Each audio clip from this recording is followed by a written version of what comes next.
Dear people, watching and listening, Assalamu alaikum. Kindly like and share this video and subscribe to my YouTube channel. Please support my channel by contributing to my Patreon account so that I can continue making the audiobook series.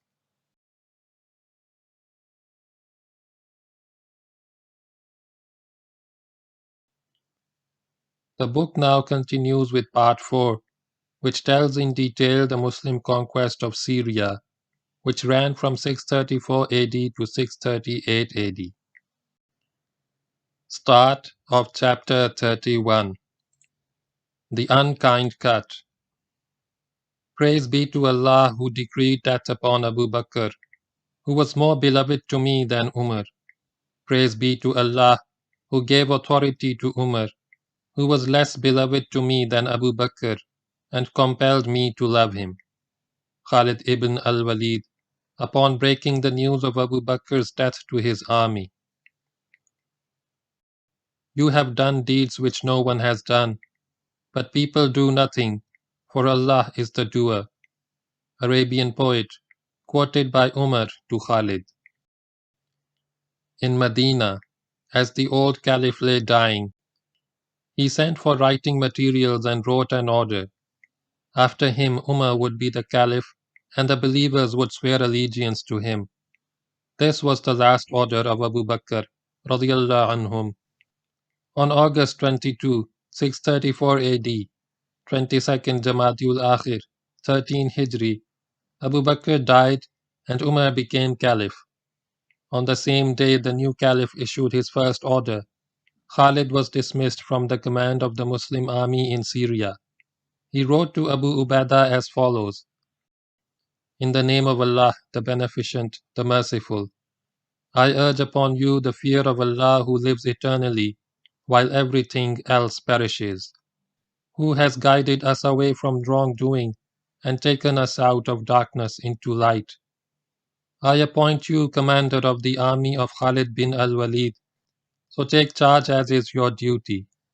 Send not the Muslims to their destruction for the sake of plunder, and place not the Muslims in a camp without reconnoitring it and knowing what is there. Send not expeditions except in properly organized units, and beware of taking any steps which may lead to the annihilation of the Muslims. Allah has tried me with you and tried you with me. Guard against the temptations of this world, lest they destroy you as they have destroyed others before you, and you have seen how they felt. The letter was given to a messenger with instructions to proceed to Syria and hand it personally to Abu Ubaidah. The next day, Umar led the congregational prayer in the mosque of the Prophet. When the prayer was over, he addressed the congregation, the first public address of his caliphate. He started by praising Allah and invoking his blessings on the Prophet, sallallahu alaihi wasallam. Then he continued, Lo, the Arab is like a camel, which follows its master and waits for him wherever it is made to sit. And by the Lord of the Kaaba, I shall carry you on the right path. In the rest of his sermon, he emphasized various virtues and duties enjoined upon Muslims, and pledged to do his best to further the interests of Islam. Coming to the end of his sermon, he informed the congregation that he had removed Khalid from the command of the army in Syria and appointed Abu Ubaidah in his place. This announcement was received by the Muslims in hushed silence. Everyone knew that in the heart of Umar there was little love for Khalid, but none had expected Umar to act so harshly against the sword of Allah, and in such haste, especially after the great victories which Khalid had won for Islam during the last 3 years.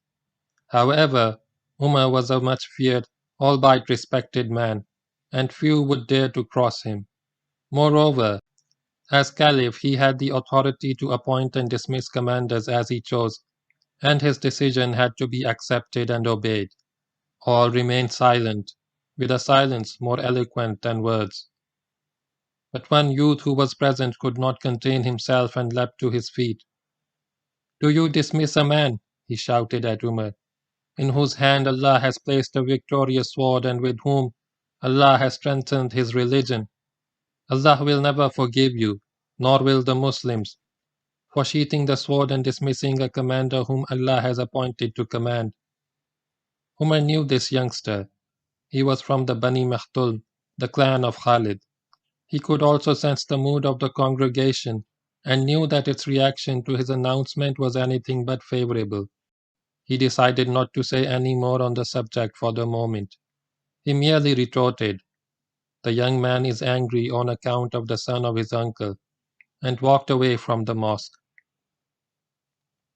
Over the day, Umar reflected a great deal on the matter of Khalid's dismissal. He came to the conclusion that he would have to explain his action to the Muslims in order to convince them of its justice. Such a dazzling light as Khalid could not be extinguished without offering adequate justification. The following day he again addressed the Muslims. "I am not averse to Khalid being in command, but he is wasteful and squanders his wealth on poets and warriors, giving them more than they deserve, which wealth could be better spent in helping the poor and the needy among the Muslims. Let none say that I have dismissed a strong man and appointed a mild man to command, for Allah is with him, that is Abu Ubaidah, and will help him." This time no one said anything. The messenger carrying the fateful letter arrived at Damascus while the siege was in progress and the action against the Roman relief column was still a few days away. He knew the contents of the letter, and being an intelligent man guessed that its effect on the embattled Muslims would be far from healthy. So he told everyone whom he met that all was well and that reinforcements were on their way. Arriving at the tent of Abu Ubaidah, where no one else was present, he handed over the letter. Abu Ubaidah read the letter and was astounded. He would not have wished this to happen to Khalid. He knew that Khalid was the idol of the army, and his presence as commander-in-chief was a factor of the highest importance in making the Muslims so confident of victory against all odds. The impact of the change of command would be most adverse, especially whilst the Muslims were engaged in a stubborn siege which showed no sign of turning in their favor. It would be difficult to convince them of the justice of Khalid's dismissal or the wisdom of its timing. Moreover, Abu Ubaidah did not feel inclined to take over command in the middle of the operation when Khalid had everything so well organized.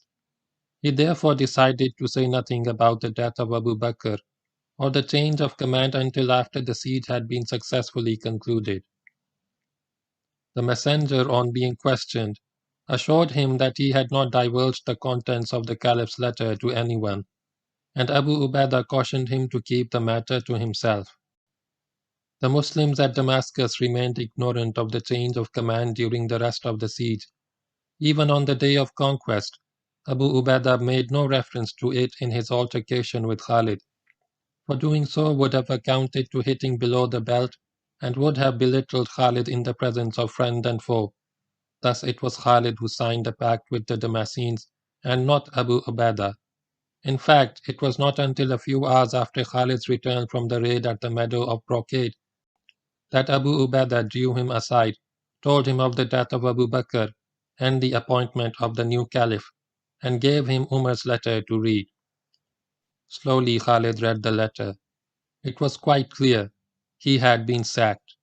Abu Ubaidah was the new commander-in-chief. Perhaps he should have expected that this would happen if Umar became Caliph. But he had not expected it because he had never considered the possibility of Abu Bakr's death or of Umar's becoming Caliph. From the date on the letter, Khalid saw that it was more than a month old and must have reached Abu Ubaidah at least 3 weeks before now. He looked up at Abu Ubaidah and asked, "Why did you conceal this from me? May Allah have mercy upon you." Abu Ubaidah replied, "I did not wish to weaken your authority while you were engaged with the enemy." For a few moments, Khalid remained lost in his thoughts of Abu Bakr, his friend, guide, and benefactor. Abu Ubaidah looked at him, partly in sympathy, partly in embarrassment. Then Khalid remarked, May Allah have mercy upon Abu Bakr. Had he lived, I would not have been removed from command. Slowly, with bowed head, the sword of Allah walked away to his tent. That night, Khalid wept for Abu Bakr. The following morning, October 2, 634 AD, 3rd Shaban, 13 Hijri, the army was assembled and informed of the two changes in the caliphate and in the command in Syria. On this day, the Muslims in Damascus took the oath of allegiance to the new caliph. If any resentment or bitterness existed in Khalid's heart, and some must undoubtedly have existed, he showed no sign of it. He remarked casually to his friends, "If Abu Bakr is dead and Umar is caliph, then we hear and obey." There was nothing that Khalid could do to air his grievance without causing serious harm to the Muslim army and the Muslim cause in Syria, for any anti-Umar action would probably have split the army, and this was the last thing that a true soldier and true Muslim would wish. Once a commander-in-chief is dismissed from his command, he normally does not serve. If he serves at all in the same theater where he has been in command, he retires, or he asks to be transferred or is transferred anyway in consideration for his feelings. Sometimes he is kicked upstairs, but it was Khalid's destiny to fight and to conquer, and nature had gifted him with all the military virtues needed to fulfill that destiny. Thus we see here the remarkable phenomenon of the greatest general of the time, indeed the greatest general of the first millennium of the Christian era, being prepared to serve in a lower capacity, even as a common soldier, with the same drive and zeal which had been shown as an army commander.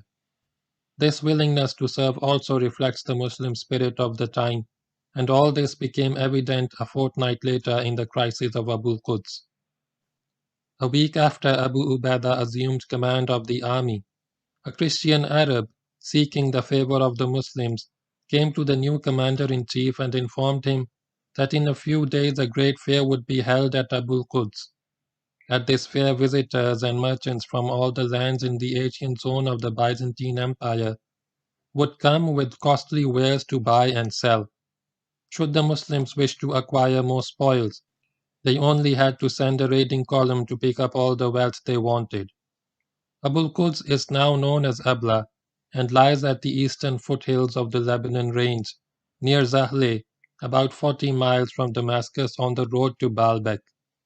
The informer could not say if there would be any Roman soldiers guarding the fair, but there was a strong garrison at Tripolis on the Mediterranean coast. Abu Ubaidah spoke to the warriors who sat around him and asked if anyone would volunteer to take command of a column and raid Abu Quds. He was hoping that Khalid would offer his services for the task, but Khalid remained silent. Then a youth, on whose face the beard had only just begun to grow, volunteered himself with bubbling enthusiasm. This boy was Abdullah, son of Jafar, the Prophet's cousin who had been martyred at Mutah. This young nephew of the Prophet had only just arrived from Medina and was anxious to win glory in the field. Abu Ubaidah accepted the youth's offer and appointed him commander over a body of 500 horsemen. On October 14, 634 AD, the 15th of Shaban, 13 Hijri, the column marched by the light of a bright full moon. With young Abdullah rode a dedicated and saintly soldier by the name of Abu Dhal al-Ghafari. The following morning, the impetuous boy launched his small group against a Roman force of 5,000 men, which was guarding the fair. Since Abdullah sought glory and Abu Dhar sought martyrdom, there was no one to restrain the Muslims, and the result was disastrous. After some heroic fighting, the Muslims were surrounded by the Romans, and it became evident that none would escape. But when the Muslim turned at bay, he was a deadly fighter. The veteran soldiers knew how to defend themselves and quickly formed a tight ring to keep the Romans out. And thus surrounded, they continued to fight, their desperate courage imposing caution on the Romans. But their annihilation was only a matter of time. One Muslim, however, had escaped the Roman encirclement and realizing the gravity of the situation, he galloped off to Damascus for help. Abu Ubaidah was sitting with his generals when this man arrived to report the disaster and asked for immediate help, without which not a single Muslim would return from Abul Quds. Abu Ubaidah was aghast. His thoughts flew to the words of Umar, "Send not the Muslims to their destruction for the sake of plunder." Moreover, this was his first military decision as commander-in-chief, and if Abdullah and his men were not saved, the effect on the army would be devastating. And who could do the job but the sword of Allah? Abu Ubaidah turned to Khalid. "O father of Sulaiman, I ask you in the name of Allah to go and rescue Abdullah bin Jafar. You are the only one who can do so." "I shall certainly do so, Allah willing," replied Khalid. "I waited only for your command." "I felt hesitant to ask you," remarked Abu Ubaidah, alluding to the embarrassment which he felt over the recent change of command. Khalid continued, "By Allah, if you were to appoint a small child over me, I would obey him. How could I not obey you when you are far above me in Islam and have been named the trusted one by the Prophet? I could never attain your status. I declare here and now that I have dedicated my life to the way of Allah Most High." In a voice choking with emotion, Abu Ubaidah said, "May Allah have mercy upon you, O father of Suleiman. Go and save your brothers." Within half an hour, the mobile guard was galloping in the direction of Abu Quds, with Khalid and Dirar in the lead. Of course, Khalid saved the trapped Muslims, though many of them had been killed by the Romans. And not only that, he also raided the market of Abu Quds and brought back an enviable amount of booty. He also brought back many wounds on his person, but getting wounded was now such an everyday affair in Khalid's life that he took little notice of them. The result of the action at Abu Quds left no doubt, if there ever was any, about Khalid's reaction to his dismissal. Abu Ubaidah wrote an account of this action to Umar, giving generous praise to Khalid for the part that he had played in it. But the windows through which the light of such praise could shine at Medina were closed. They would never open again. This dual change of personalities, the Caliph at Medina and the Commander-in-Chief in Syria, was to have its effect on the conduct and pace of military operations. Umar's methods were very different from his predecessors. While Abu Bakr would give his commanders their mission and area of operation and leave to them the conduct of the campaign, Umar would order specific objectives for each battle. Later in his caliphate, he would even lay down such details as who should command the left wing, who should command the right wing, and so on. He also started a system of spies to watch his own generals. These spies were placed in all armies and corps, and everything that any officer said or did was promptly reported to the Caliph. Umar confirmed the various corps commanders in the roles allotted to them by Abu Bakr. Amr bin al-As would command in Palestine, Yazid in Damascus, Shurahbil in Jordan, and Abu Ubaidah in Msa after it was taken.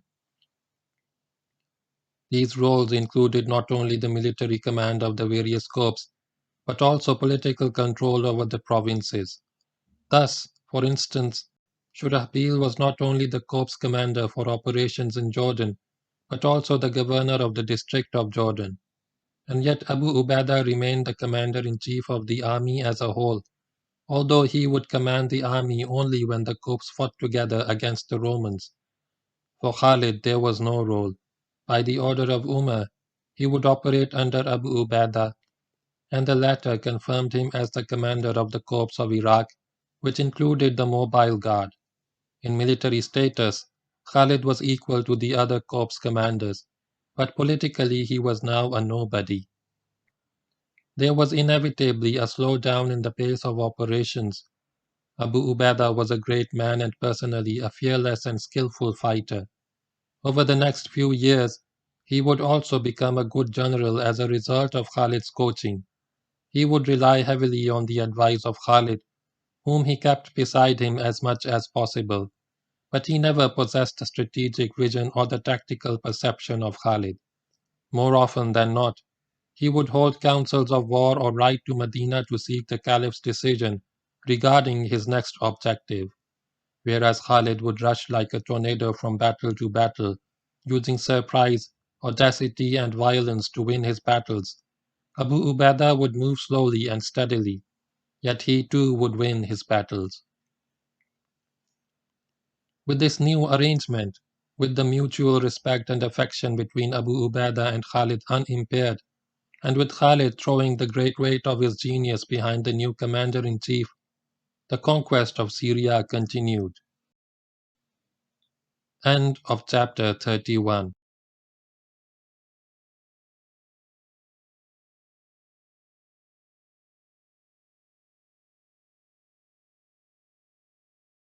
Dear people watching and listening, Assalamu alaikum. Kindly like and share this video and subscribe to my YouTube channel. Please support my channel by contributing to my Patreon account so that I can continue making the audiobook series.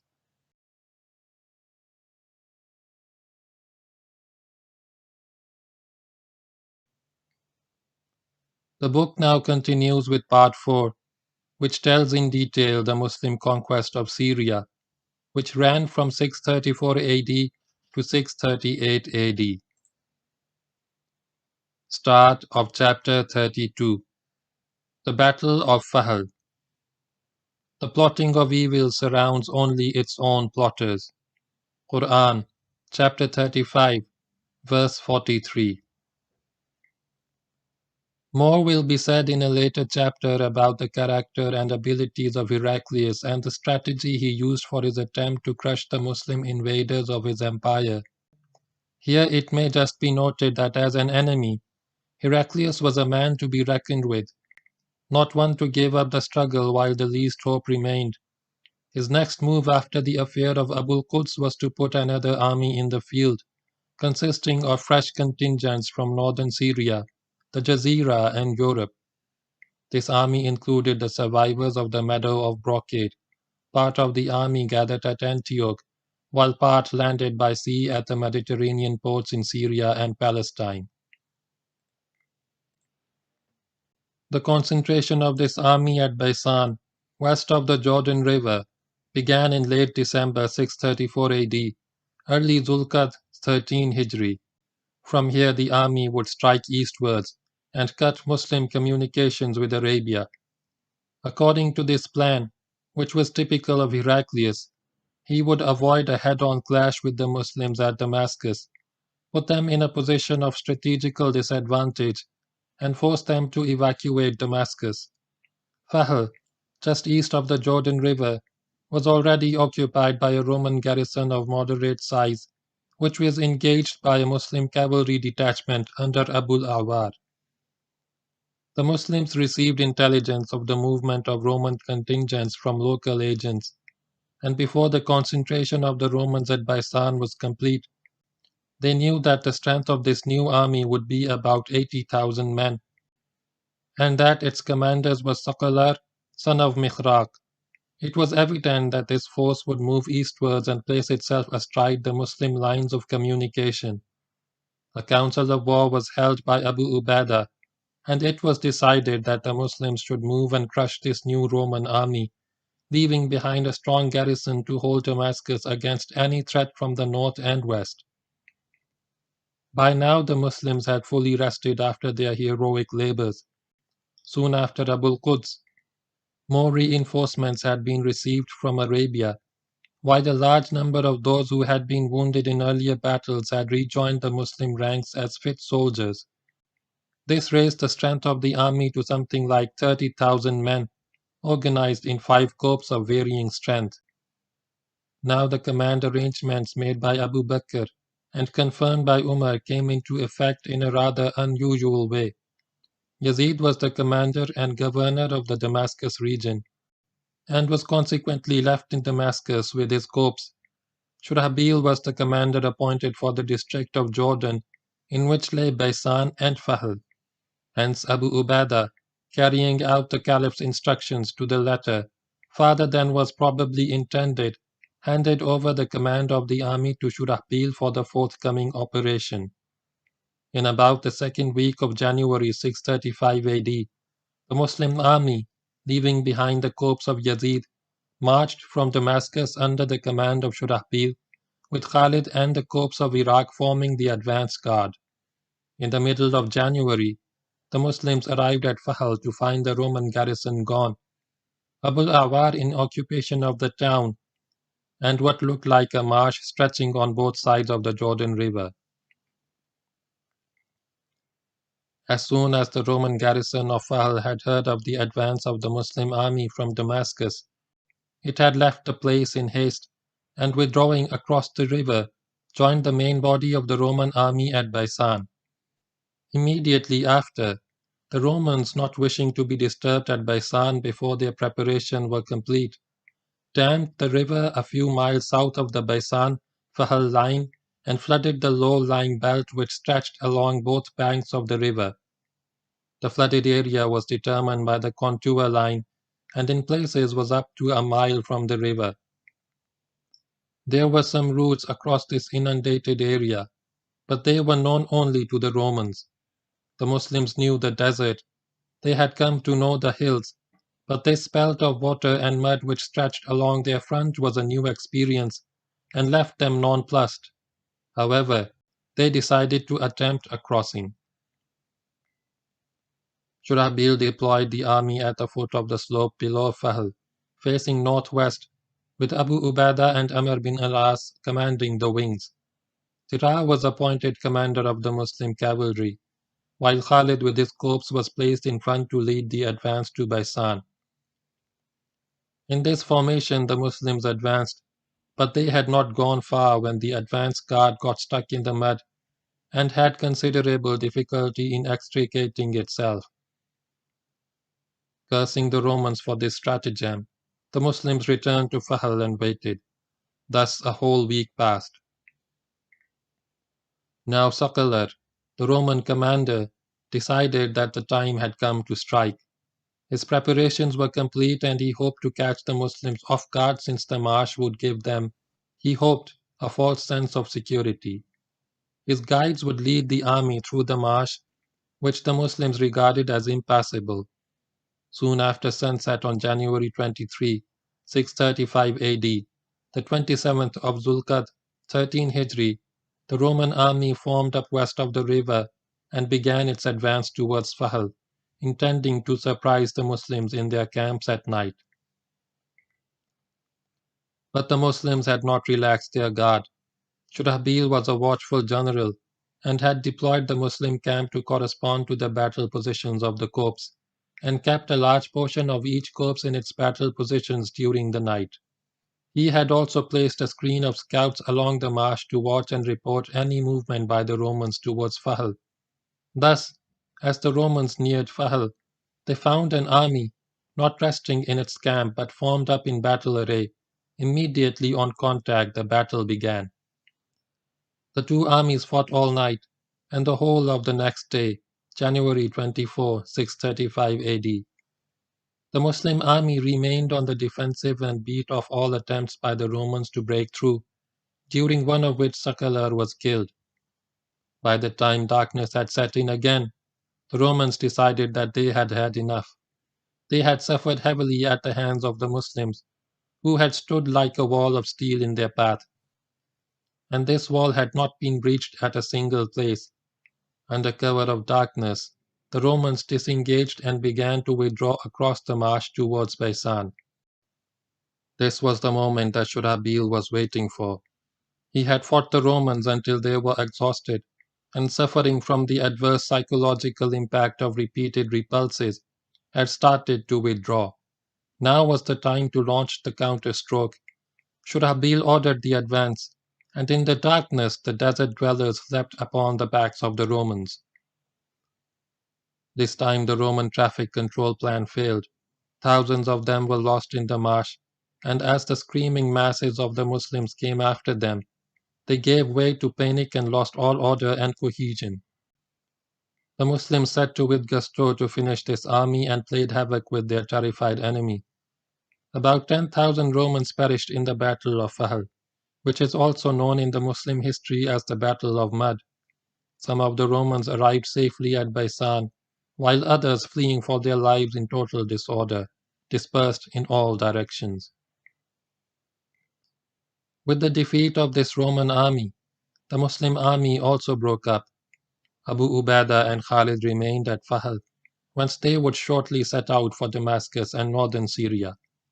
Shurahbil, with Amr bin al-As under command, crossed the marsh and the river, routes through which had now been found, and laid siege to Baisan. After a few days the Romans in the fort made a sally, but were slaughtered by Shurahbil. Soon after this sally, Baisan surrendered and agreed to pay the jizya and certain taxes. Shurahbil then went on to Tabariya, which also surrendered on similar terms. This last action was over before the end of February 635 AD, Dhul-Hajj 13 Hijri. There was now no opposition left in the inland part of the district of Jordan. With the beginning of the 14th year of the Hijrah, Amr bin al-As and Shurahbil turned their attention to Palestine. Here again a change of command took place. Palestine was the province of Amr, and consequently he assumed command of the army, while Shurahbil served under him as a corps commander. But it was some time before this small army of 2 corps entered Palestine. While still in Jordan, Amr had written to the Caliph and given him the latest intelligence about Roman dispositions and strength in Palestine. The strongest Roman force was at Ajnadin. Umar gave detailed instructions to Amr about the objectives which he was to take, and also wrote to Yazid to capture the Mediterranean coast. In pursuance of these instructions, the Muslim army, excluding the corps of Abu Ubaidah and Khalid, operated against the Romans in Palestine and on the coast as far as Beirut. The corps of Amr and Shurahbil marched to Ajnadin, and with Amr as army commander, fought and defeated a Roman army in the second battle of Ajnadin. Thereafter the corps separated. Amr went on to capture Nablus, Amawas, Gaza, and Yubna, thus occupying all Palestine, while Shurahbil thrust against the coastal towns of Acre and Tyre, which capitulated to him. Yazid, with his brother Muawiyah playing an important role under him, advanced from Damascus and captured the ports of Sidon, Arqa, Jabal, and Beirut. The place which took the longest to capture was Caesarea. Umar had given this as an objective to Yazid, and he and Muawiyah laid siege to it, but Caesarea, reinforced and supplied by the Romans by sea, could not be captured in spite of their best efforts. The siege was raised when the Muslims had to regroup for the Battle of Yarmouk, but was resumed after that battle and continued until the port fell in 640 AD, 19 Hijri. By the end of 14 Hijri, roughly 635 AD, Palestine, Jordan, and southern Syria, with the exception of Jerusalem and Caesarea, were in Muslim hands. End of chapter 32.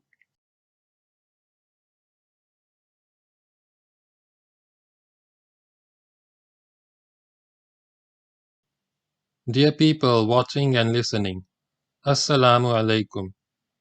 Kindly like and share this video and subscribe to my YouTube channel. Please support my channel by contributing to my Patreon account so that I can continue making the audiobook series.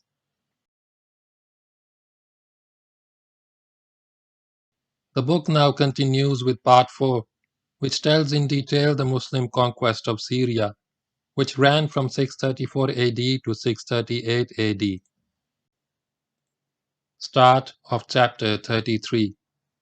The Conquest of Msa. It is said that the companion said a takbir, Allahu Akbar, Allah is the greatest, one day during the siege of Msa, by which the town shook, such that some of its walls split asunder. Then they said another takbir, upon which some houses collapsed. Hence the public went to their leaders and said, Do you not see what has befallen us, the situation in which we are? Will you not make peace with them for us?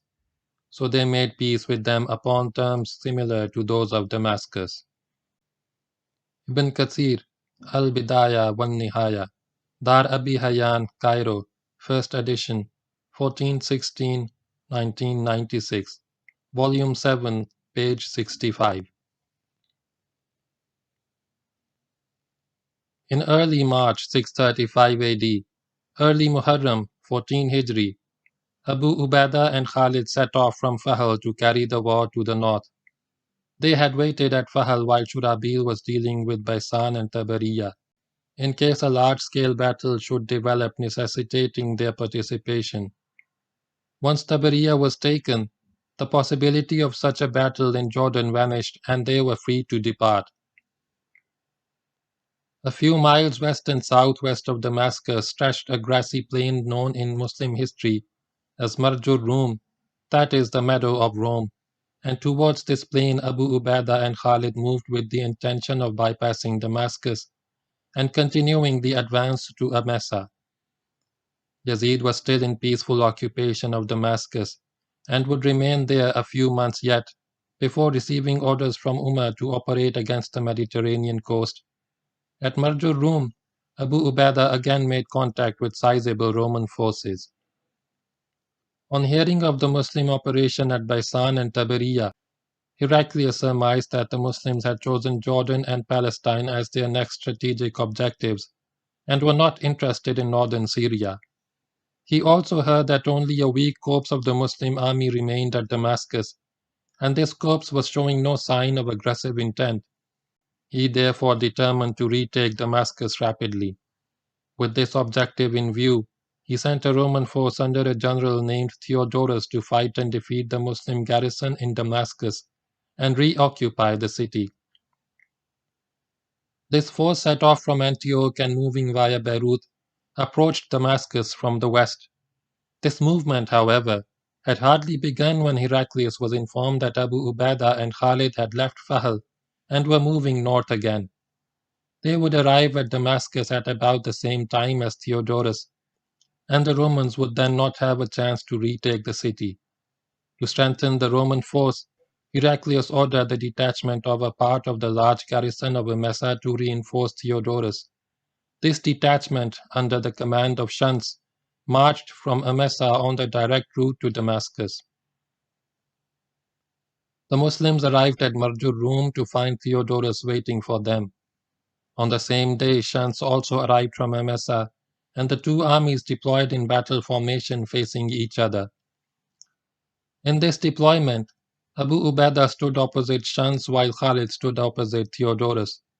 The strength of the Roman forces here is not known, but it may be assumed that it amounted roughly to two strong corps. It could not have been much less, otherwise it is doubtful if the Romans would have accepted battle with the two Muslim corps facing them. For the rest of the day, the two armies remained in their battle positions, each waiting for the other to make the first move. As night fell, Theodorus decided to carry out a skillful strategical maneuver.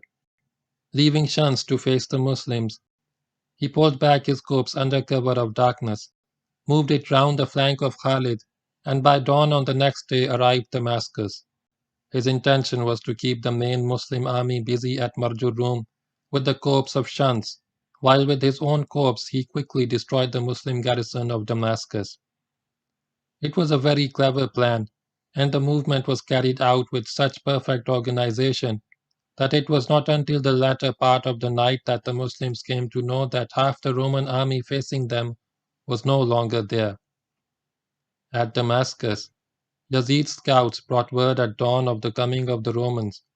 On receiving this news, Yazid immediately deployed his small corps outside the fort facing southwest, feeling more at home in the open and unused to being besieged in a fort.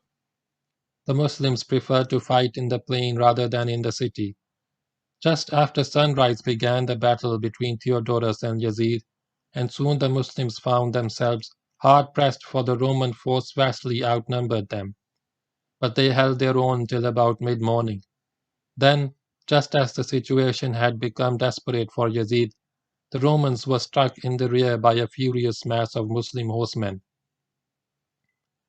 This was the corps of Iraq, spearheaded by the Mobile Guard. In a very short time, Khalid and his fearless veterans, attacking from the rear, had chopped the Roman corps to pieces. Few Romans escaped the slaughter, and Khalid killed Theodorus in a duel. A large amount of booty, mainly weapons and armor, fell into the Muslim hands and was shared by the warriors of Khalid and Yazid, except for the usual one-fifth reserved for Medina. Late in the preceding night, when he discovered that half the Roman army had left Marjoram, Khalid had correctly guessed that it had gone to Damascus to fight Yazid. Fearing that Yazid might not be able to hold out for long, he proposed to Abu Ubaidah that he take his corps to Damascus to help Yazid, while Abu Ubaidah dealt with the remaining Romans under Shams. Abu Ubaidah agreed, and early in the morning, Khalid left Marjoram to save Damascus, as has just been described. While Khalid was liquidating the corpse of Theodorus, Abu Ubaidah attacked the Romans on the meadow of Rome. Abu Ubaidah killed Shams in a duel, and the plain was littered with Roman dead. But the bulk of the Roman corps got away and withdrew in haste to Msa. This action was fought sometime in March 635 AD, Muharram 14 Hijri, and is known as the Battle of Marjoram. Some time was spent at Marjoram and Damascus, dealing with the captives and spoils of war and making arrangements for the wounded Muslims. Once these matters had been attended to, Abu Ubaidah sent Khalid with his corps on the direct route to Msa, while he himself advanced to Baalbek. The garrison of Baalbek surrendered peacefully, and Abu Ubaidah proceeded to Msa to join Khalid, who had laid siege to the fort. Within a few days of the commencement of the siege, a truce was agreed upon. Msa would pay 10,000 dinars and deliver 100 robes of brocade, and in return the Muslims would not attack Msa for 1 year. If, however, any Roman reinforcements arrived to strengthen Msa, the truce would become invalid. The gates of Msa were opened as soon as the truce was signed, and thereafter there was free movement of Muslims in and out of the market of Msa, the inhabitants of which were pleasantly surprised to find that the Muslims paid for whatever they took. The people of Qinasarin, the ancient Chalcis, now heard of the peaceful way in which the citizens of Msa had avoided battle with the Muslims, and decided to do the same. A truce was not as dishonorable as a surrender, and was a convenient way of postponing a difficult decision. Consequently, an envoy was sent to Msa by the governor of Qinasarin, who made a similar truce with Abu Ubaidah for 1 year. But both governors of Msa and Qinasarin made the truce for reasons of expediency. Both hoped that their garrisons would before long be reinforced by Heraclius, and as soon as that happened, they would resume hostilities against the Muslims. The common man in the region, however, was completely won over by the kindness and fair dealing of the Muslims, and the absence in them of the arrogance and cruelty which had characterized Roman rule over Syria. Having temporarily solved the problems of Msa and Qinasarin, Abu Ubaidah dispatched the bulk of his army in groups to raid northern Syria. Muslim columns traveled as far north as Aleppo, and leaving the district of Qinasarin unmolested, raided any locality through which they passed and brought in captives and booty to the Muslim camp near Msa. Thousands of these captives, however, begged for their freedom, and all who agreed to pay the jizya and pledge loyalty to the Muslims were freed, with their families and goods, and allowed to return to their homes with a guarantee of safety from Muslim raiding columns. This went on for some months, and most of the summer was spent in this manner. Meanwhile, Umar was getting impatient at Medina. The campaign was progressing satisfactorily in Palestine, but in northern Syria, that is, in Abu Ubaidah's sector, there seemed to be a lull. Consequently, sometime in the autumn of 635 AD, Umar wrote a letter to Abu Ubaidah in which he hinted that the general should get on with the conquest of Syria. On receipt of this letter, Abu Ubaidah held a council of war, at which it was agreed that the Muslim army should proceed north and conquer more territory. Msa and Qinasareen could not be touched, as they were secure under the terms of the truce, but for other places there was no such truce, and they could be attacked and taken. About early November 635 AD, middle of Ramazan, 14 Hijri, the Muslim army marched from Msa to Hama, where the citizens came out of their city to welcome the Muslims. The city surrendered willingly, and the army marched on. One by one the cities of Shaizar, Afamiya, known today as Qalatul Muzik, and Ma'ara Hims, now Ma'aratun Noman, surrendered in peace to the Muslims and agreed to pay the jizya. At some places the Muslims were received by musicians playing instruments as a sign of welcome. In these areas now, for the first time in Syria, large-scale convergence took place among the local inhabitants. The personality of the gentle, benevolent Abu Ubaidah played an important part in these conversions to Islam. It was while the Muslims were at Shaizar that they heard of reinforcements moving to Qinasareen and Msa.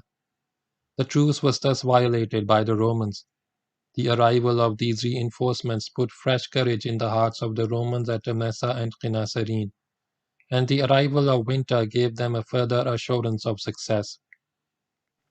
In their forts they would be better protected from the cold than the Muslim Arabs, who were not used to the intense cold, and with only their tents to give them shelter would suffer severely from the Syrian winter. In fact, Heraclius wrote to Harbis, the military governor of Msa, "The food of these people is the flesh of the camel, and their drink its milk. They cannot stand the cold. Fight them on every cold day so that none of them is left till the spring." Abu Ubaidah decided to take Msa first, and thus clear his rear of the enemy before undertaking more serious operations in northern Syria. Consequently, the Muslims marched to Msa with Khalid and the corps of Iraq in the lead. On arrival at the city, Khalid found a strong Roman force deployed across his path, but with a quick, violent attack, his corps drove it back into the fort. These Romans had followed Heraclius' instructions to fight them on every cold day, but after their experience in this first clash with Khalid, they decided to let winter do the job. As the Romans withdrew into the fort and closed the gates, Abu Ubaidah arrived with the rest of the army and deployed it in 4 groups opposite the 4 gates of Msa. Msa was a circular fortified city with a diameter of rather less than a mile, and it was surrounded by a moat. There was also a citadel atop a hillock inside the fort. Outside the city stretched a fertile plain, broken only on the west by the river Orontes, now a sea. Abu Ubaidah himself, together with Khalid and his mobile guard, camped on the north side, a short distance from the Rastan gate. The Muslim strength at Msa was about 15,000 men, against which the Roman garrison consisted of something like 8,000 soldiers. Abu Ubaidah left the conduct of the siege in the hands of Khalid, who thus acted as the virtual commander of the Muslims for this operation. It was now late November or early December, about the middle of Shawwal, and the winter descended like a heavy blanket over Msa. For more than 2 months, the siege continued with unbroken monotony. Every day there would be an exchange of archery, but no major action took place which could lead to a decision either way. The Romans gloated over the exposed situation of the Muslims and felt confident that the cold itself would be sufficient to destroy the desert dwellers or drive them away to warmer climes. The Muslims undoubtedly suffered from the cold, but not as severely as the Romans imagined. There was no slackening in their guard and no weakening in their resolve to take Msa, no matter how long they had to wait. When another few weeks had passed, and there was no retrograde movement by the Muslims, the Romans realized that their opponents had no intention of raising the siege. It was now about the middle of March 636 AD, the beginning of Safar 15 Hijri, when the worst of the winter was over. The Roman hope of the cold driving the Muslims away vanished. Supplies were running low, and with the coming of spring and better weather, the Muslims would receive further reinforcements and would then be in an even stronger position. Something had to be done quickly. The local inhabitants were all for peace, but Harbiz was a loyal son of the empire and sought glory in battle. He decided to make a surprise sally and defeat the Muslims in battle outside the fort, and with this decision of Harbiz matters came to a head. The end was now in sight, though not the kind of end which Harbiz had in mind.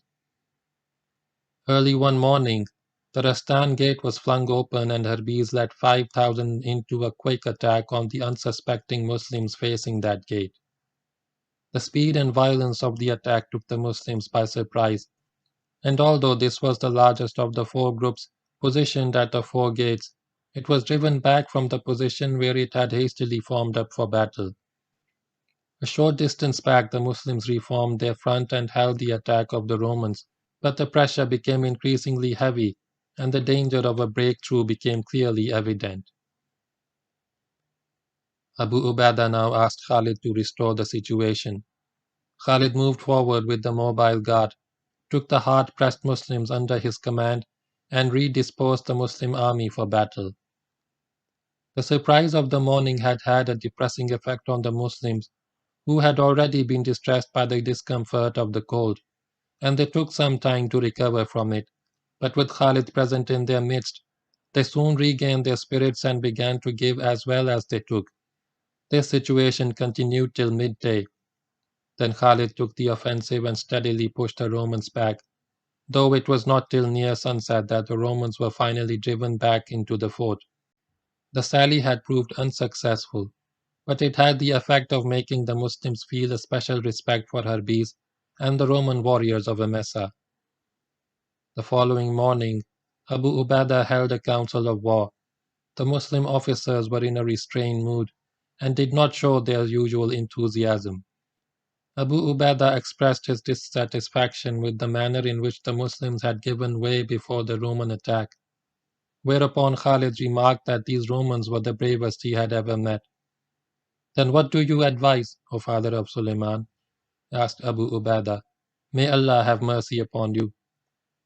"O commander," replied Khalid, "tomorrow morning let us move away from the fort, and—" Early the following morning, the Romans saw hectic activity in the Muslim camps around Msa. Tents were being struck and bundles packed to be loaded onto the camels.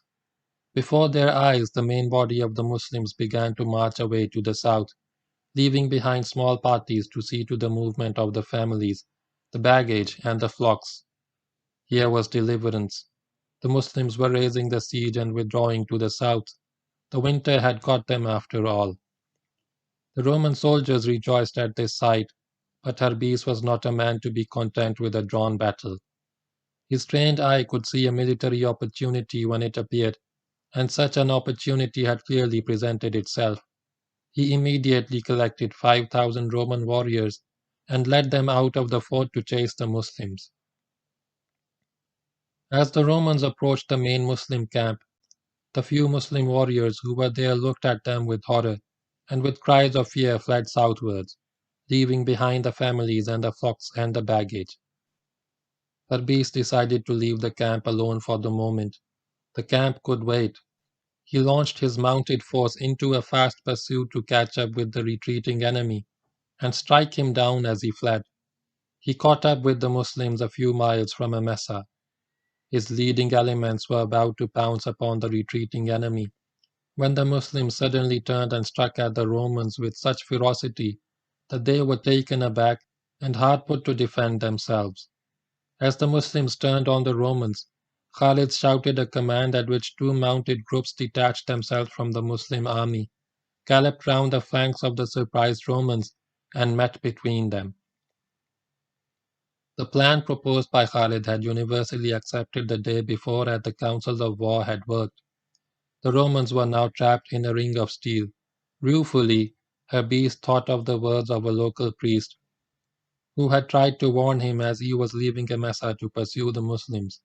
The priest had said, "By the Messiah, this is a trick of the Arabs. The Arab never leaves his camels and his family behind." But it was too late.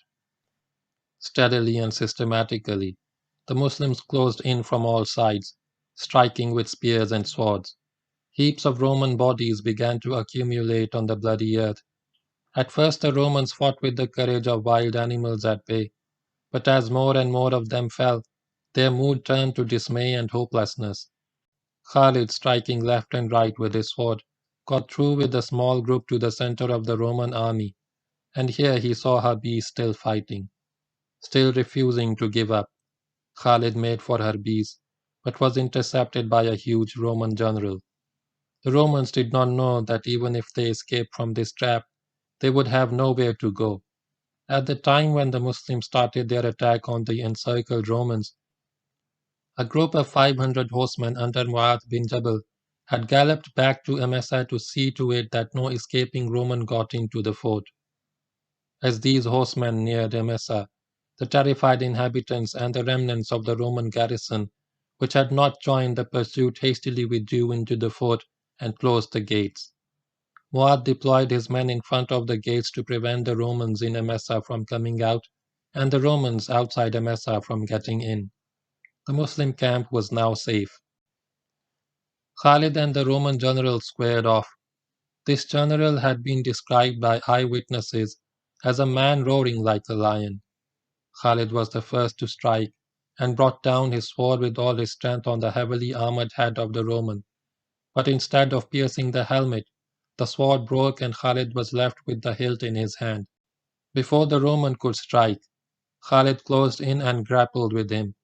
The two giants held each other in a pitiless embrace, and then Khalid did something that he had never done before. He began to crush the chest of the Roman in his arms. The Roman turned red in the face and was unable to breathe as Khalid's grip tightened. Gasping for breath, the Roman struggled frantically to break the steel-like grip of the Muslim, but the terrible grip only grew tighter. Then the Roman's ribs splintered, and the jagged ends plunged into his own flesh. When all movement had ceased in the body of the Roman, Khalid relaxed his grip, and what fell to the ground was a lifeless corpse. Khalid had literally crushed his adversary to death in his arms. He now took the Roman general's sword, and again his battle cry rang out over the battlefield. When offering his plan for this feigned withdrawal, Khalid had promised Abu Ubaidah that the Muslims would tear the Romans apart and break their backs. In this they were eminently successful. It is recorded that only about 100 Romans got away.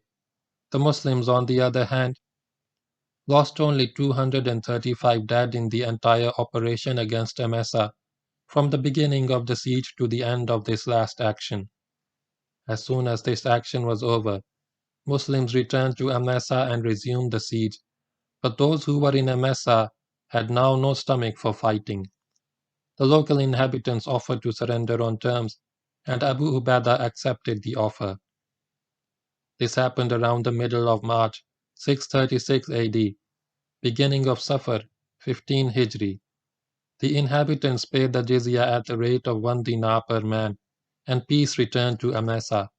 No damage was done to the city, and nothing was taken by the Muslims as plunder.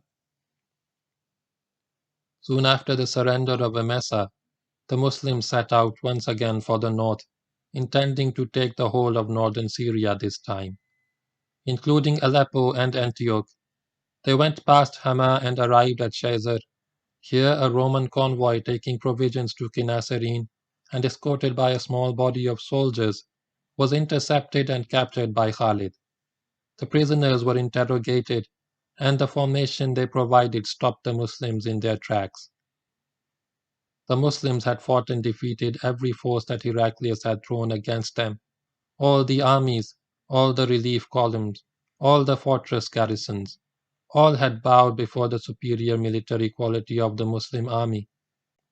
But what Heraclius now evidently planned was to unleash a veritable tornado against them, which, if they were not careful, would hurl them in pieces into the Arabian desert. End of chapter 33.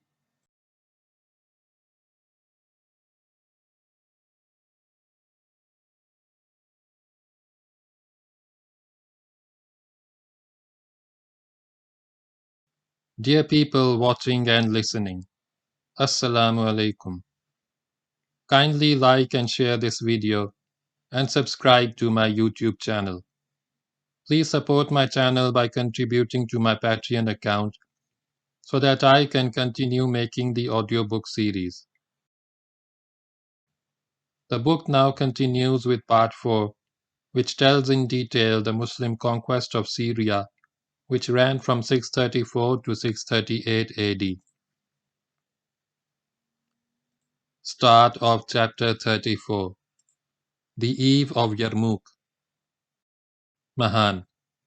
We know that it is hardship and hunger that have brought you out of your lands. We will give every one of your men 10 dinars, clothing and food if you return to your lands, and next year we will send you a similar amount. Khalid. Actually, what brought us out of our lands is that we are a people who drink blood, and it has reached us that there is no blood tastier than the Roman blood.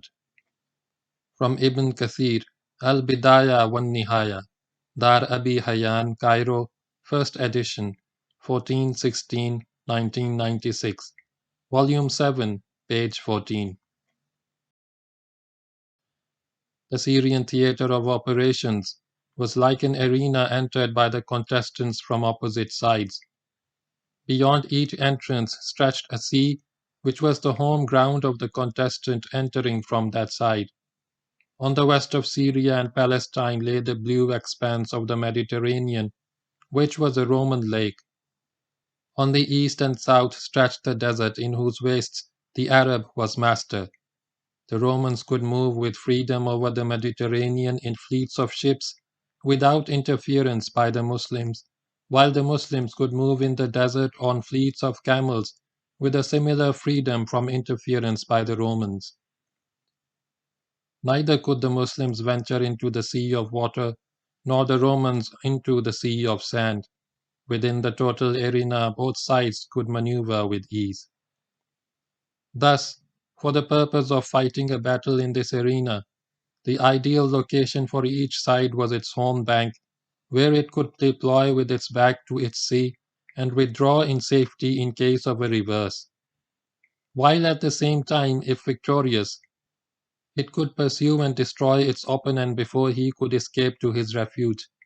But this advantage favored the Muslims more than the Romans, for the former could give up the theatre of operations and withdraw to the edge of the desert without loss of face or wealth or territory.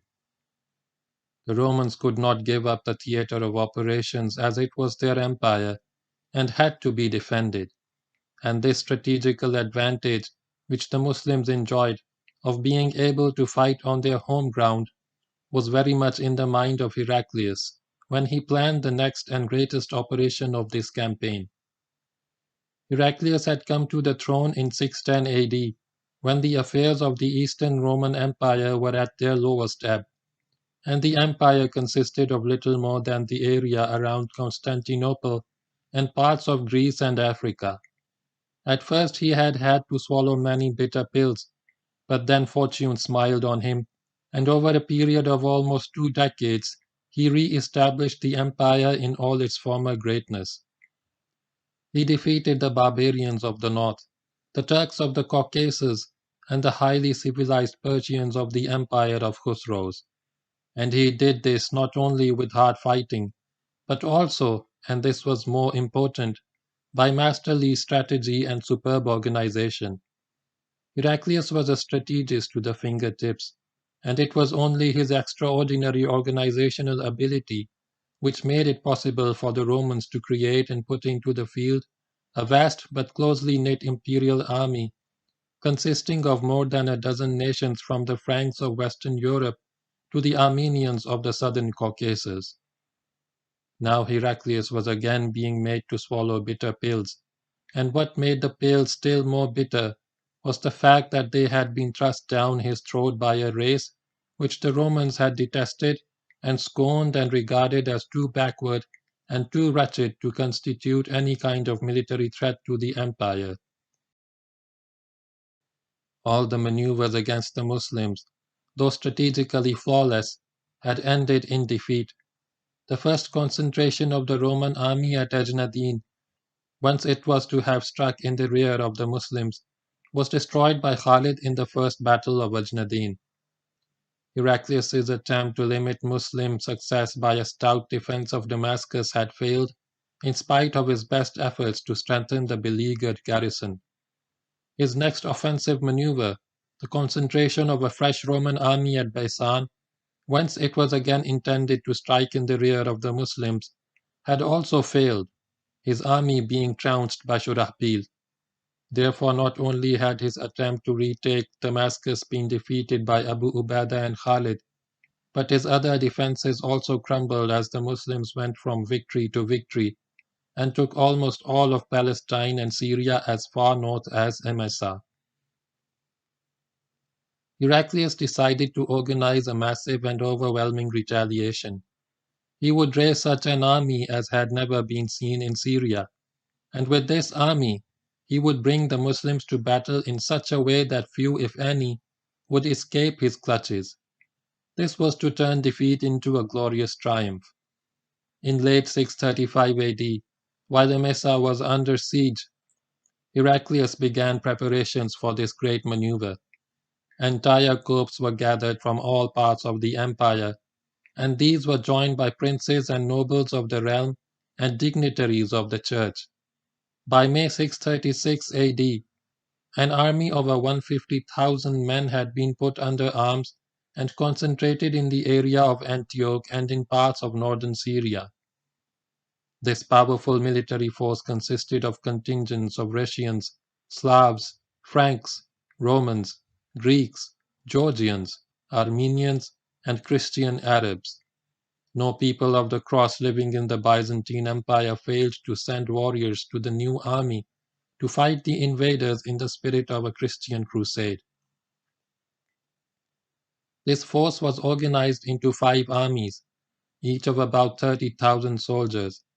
The commanders of these armies were Mahan, king of Armenia, Qanatir, a Russian prince, Gregory, Terjan, and Jabla bin al-Ayham, king of the Ghassan Arabs. Mahan commanded a purely Armenian army. Jabla had an exclusively Christian Arab force under him, and Qanatir commanded all the Russians and Slavs. The remaining contingents, all European, were placed under Gregory and Terjan. Mahan was appointed commander-in-chief of the entire Imperial Army.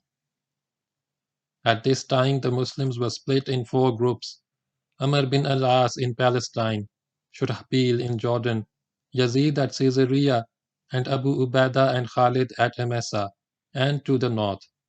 In this dispersed situation, the Muslims were so vulnerable that each of their corps could be attacked in turn without the least chance of fighting a successful battle. And this situation was fully exploited by Heraclius in the plan which he put into execution. Caesarea was reinforced by sea and built up to a strength of 40,000 men. This force was to tie down Yazid and his besieging corps so that he would be unable to move to join his comrades.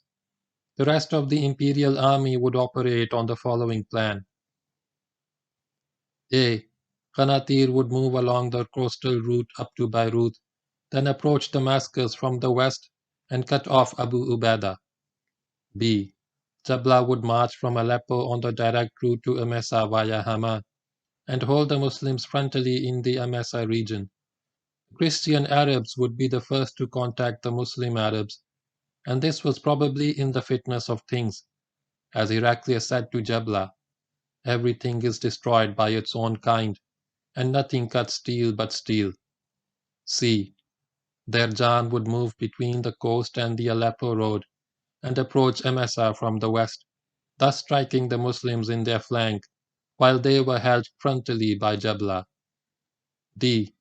Gregory would advance on Msa from the northeast and attack the Muslims in their right flanks at the same time as they were struck by Derjan. E. The army of Mahan would advance behind the Christian Arabs and act as a reserve. Thus the Muslim army would be swallowed up at Msa by a force perhaps 10 times its size, attacking from all directions, with its escape routes severed. This would be more than even Khalid could handle. After the annihilation of the Muslims at Msa, the Imperial Army would advance south, while the garrison of Caesarea would advance from the coast, and in several battles the Roman armies would attack and destroy each Muslim corps in turn, concentrating against each corps in overwhelming strength. Special services were held all over the empire for the victory of the Imperial Army.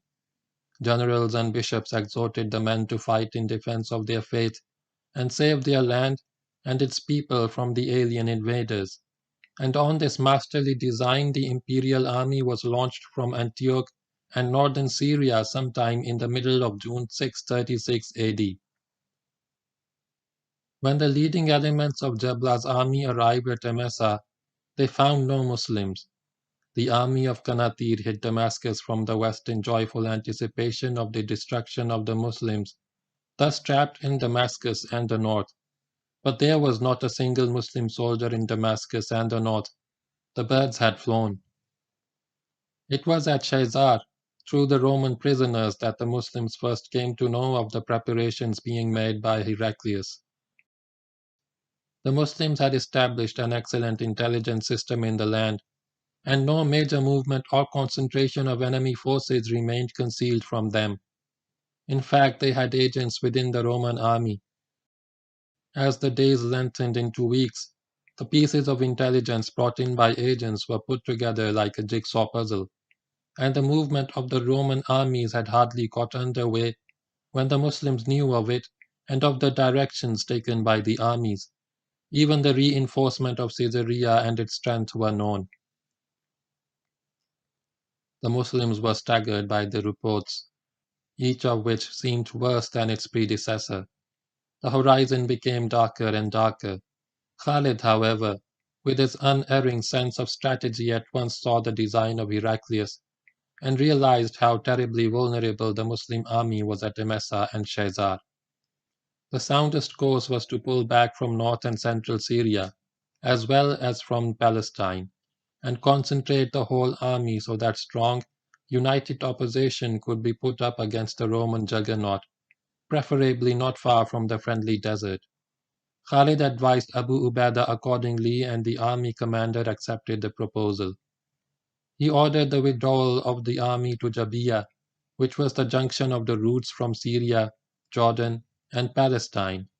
Moreover, exercising his authority as commander-in-chief in Syria, he ordered Shurahabil, Yazid, and Amr bin al-As to give up the territory in their occupation and join him at Jabiya. Thus, before the Romans reached Damascus, Abu Ubaidah and Khalid, with elements of Yazid's corps, were at Jabiya while the other corps were moving to join them. They had safely extricated themselves from the jaws of death. The remarkably generous treatment of the populace of Msa by Abu Ubaidah when the Muslims left that city throws light on the sense of justice and truth of this brave and noble general. On the conquest of Msa, the Muslims had collected the jizya from the local inhabitants. This tax, as has been explained before, was taken from non-Muslims in return for their exemption from military service and their protection against their enemies. But since the Muslims were now leaving the city and were no longer in a position to protect them, Abu Ubaidah called a meeting of the people and returned all the money taken as jizya. "We are not able to help and defend you," said Abu Ubaidah. "You are now on your own."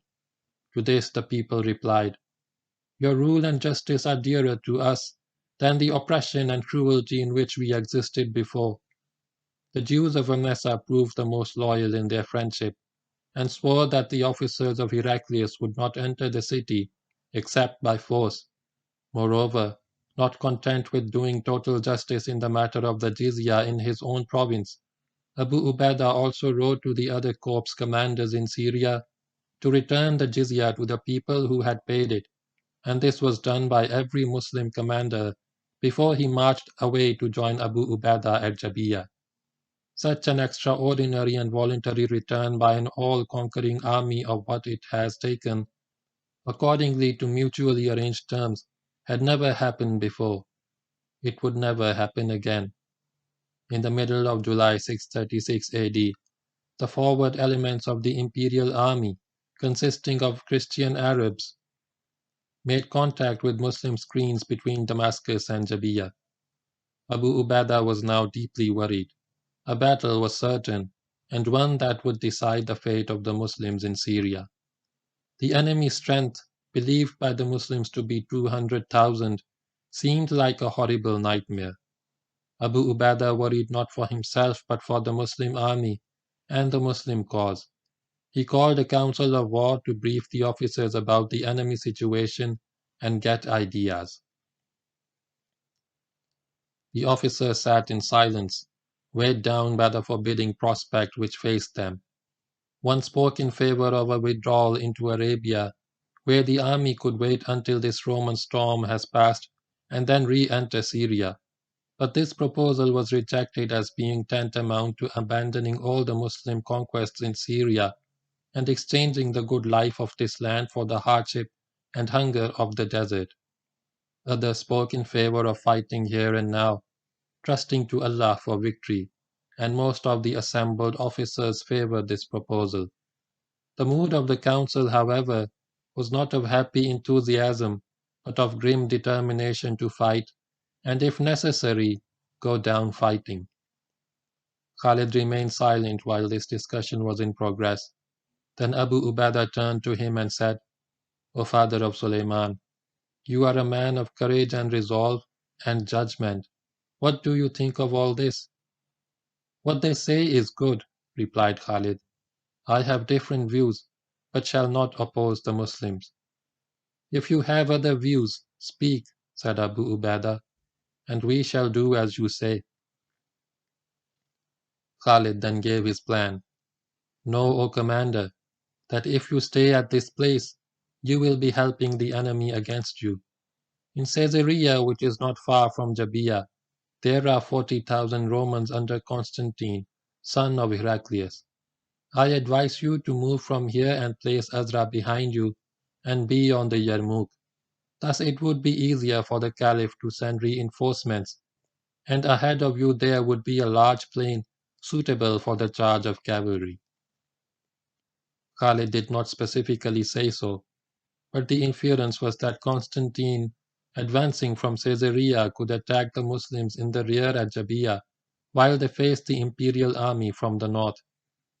The plan was accepted unanimously, and the move put into effect. Khalid, with the mobile guard of 4,000 horsemen, was left behind as a rear guard, and instead of staying at Jabiya, he moved forward and clashed with the leading elements of the Roman army. He struck at the head of the Roman column and drove it back towards Damascus. This imposed caution on the Romans, who thereafter made no effort to interfere with the retrograde move of the Muslims. A few days later, Khalid rejoined the main body of the Muslim army. The Muslims, having moved a few miles southeast, established a line of camps in the eastern part of what, for want of a better name, we shall call the Plane of Yarmouth. The location of these camps is not known, but they were probably south of the present Nawaz Sheikh Miskeen line, with a northwest facing front, so that the Muslims could deploy to receive a Roman attack from the north Jabiya axis, as well as the northwest direction of Quneitra. Here Abu Ubaidah was joined by the corps of Shurahbil, Amr bin al-As and Yazid. Some distance to the east of the Muslims sprawled the lava hills, which stretch from north to east of Azra, and the mountains of Jabal Udruz, north and east of Busra. A few days later, the Roman army, preceded by the lightly armed Christian Arabs of Jabla, moved up and made contact with Muslim outposts on the plain of Yarmouk. The route of the main body of the Roman army is not recorded, but it was almost certainly from the northwest, because the Romans established their camps just north of the Wadi Raqad. Khalid's clash with the Romans on the Jabiya axis may have caused them to switch their axes. The Roman camp was 18 miles long, and between it and the Muslim camp lay the central and west-central parts of the plain of Yarmouk. With the arrival of the Romans and the establishment of their camps, the direction of the Roman attack became obvious, and Abu Ubaidah adjusted the Muslim camps to correspond to a battlefront running from the Yarmouk to the Jabiya road. This is what Khalid had advised: the rear towards Azra and a flank on the Yarmouk. Now the two armies settled down in their respective camps and began to make preparations for battle. Reconnaissances, plans, orders, checking of equipment, etc. To the Muslims, the Romans looked like a swarm of locusts. Hardly had the Romans settled down in camp when a messenger arrived from Heraclius with instructions to the commander-in-chief Mahan the Armenian not to start hostilities until all avenues of peaceful negotiation had been explored.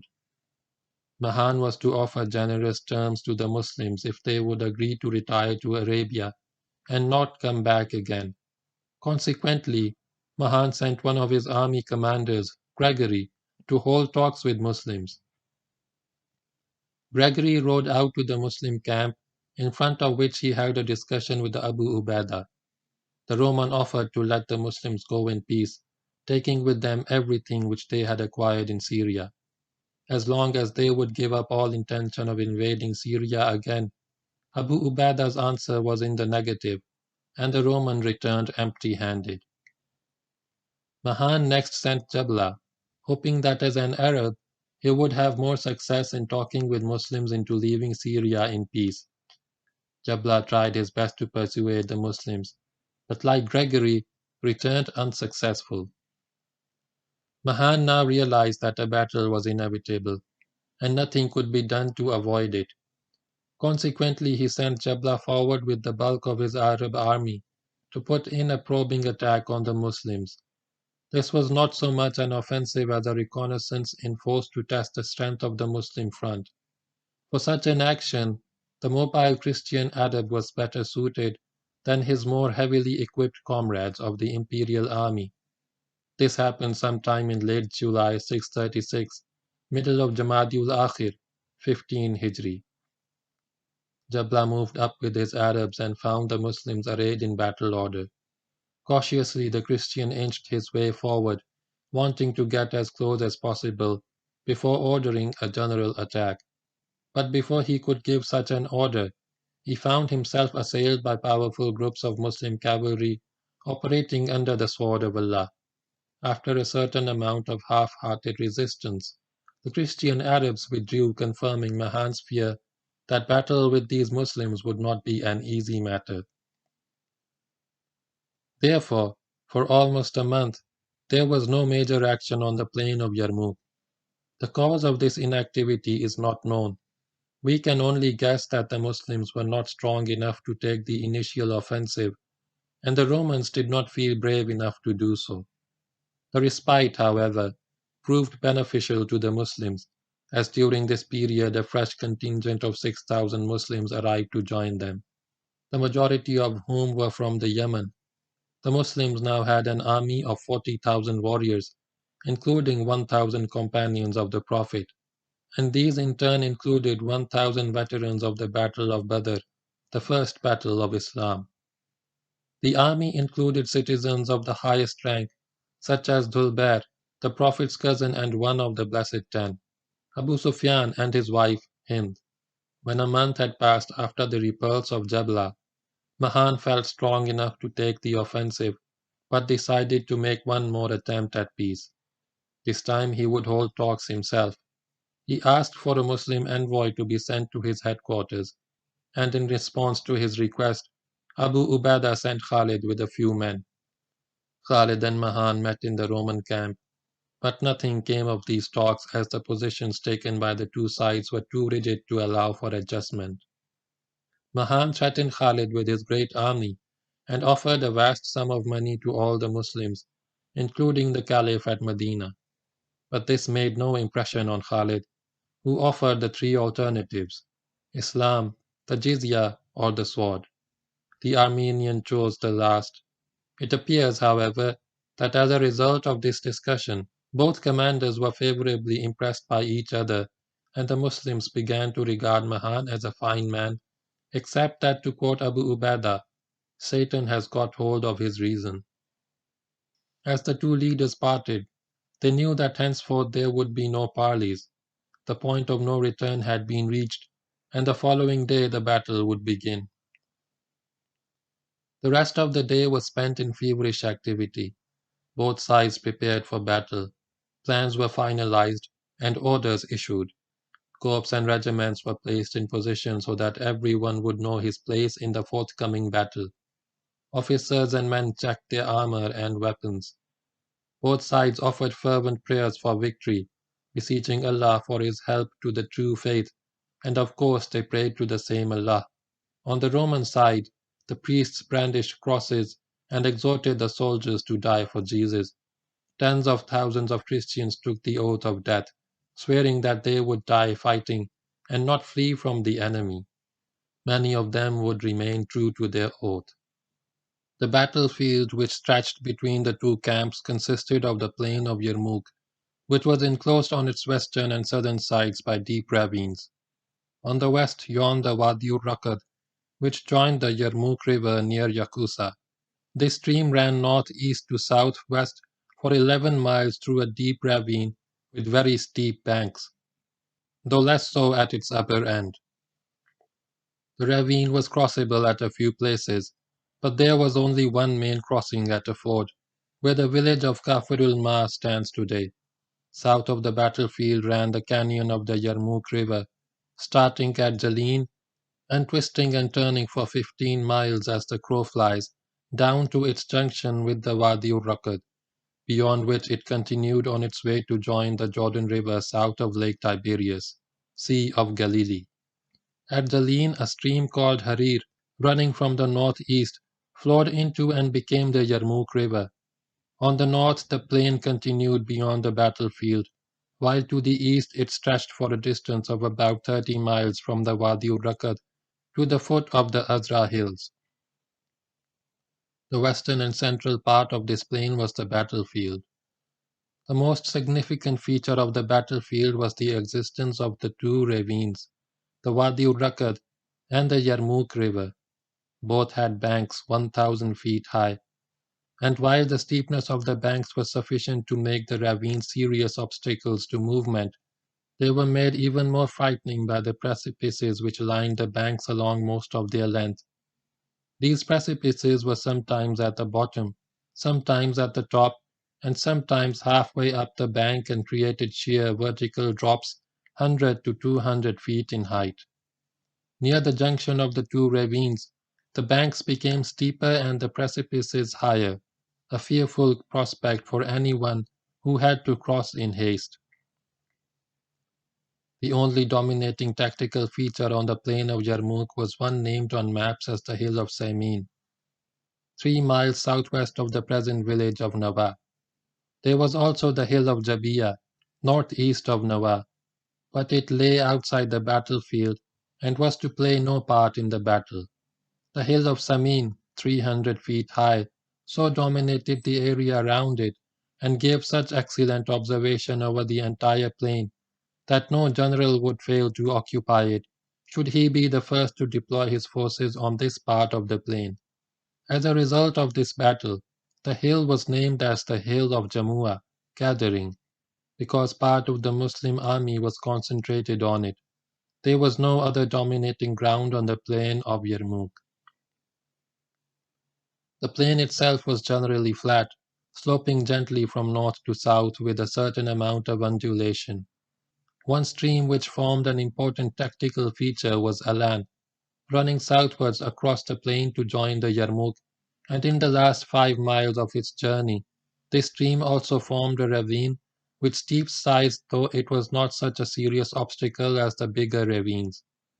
The battlefield was ideal for the maneuver of infantry and cavalry, and except for the southern portion of Alan, offered no impediment to movement. Mahan deployed the Imperial Army forward of Alan. He used his 4 regular armies to form the line of battle, which was 12 miles long, extending from the Yarmouk to south of the hill of Jabiya. On his right he placed the army of Gregory, and on his left the army of Qanatir. The center was formed by the army of Derjan and the Armenian army of Mahan, both under the command of Derjan. The Roman regular cavalry was distributed equally among the four armies, and each army deployed with its infantry holding the front and its cavalry held as a reserve in the rear. Ahead of the front line, across the entire 12-mile front, Mahan deployed the Christian Arab army of Jabla, which was all mounted, horse and camel. This army acted as a screen and skirmish line, and was not concerned with serious fighting, except as its groups joined the army in front of which they were positioned. The army of Gregory, which formed the right wing, used chains to link its 30,000 foot soldiers. These chains were in 10-man lengths, and were used as a proof of unshakable courage on the part of the men, who thus displayed their willingness to die where they stood. The chains also acted as an insurance against a breakthrough by enemy cavalry, as has been explained in the chapter on the Battle of Chains.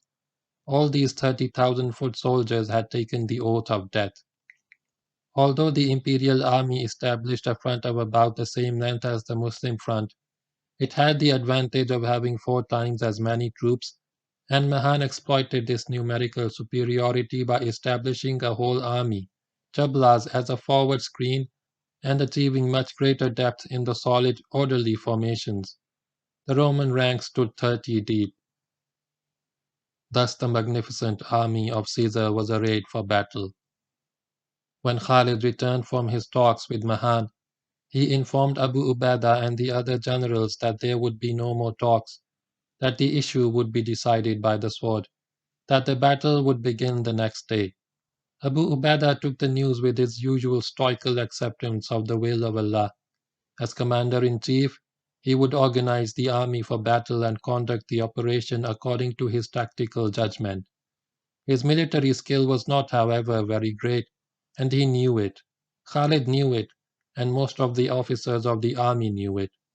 Abu Ubaidah would fight the battle in a sensible manner, and would react to changed tactical situations like the good, steady general that he was. But with the enemy 4 times superior in strength, soundness and common sense were not enough. A much finer quality of generalship was required for this battle, and Khalid decided to offer his services to act as the real commander in battle. "O commander," said Khalid to Abu Ubaidah, "send for all the commanders of regiments and tell them to listen to what I have to say." Abu Ubaidah got the point.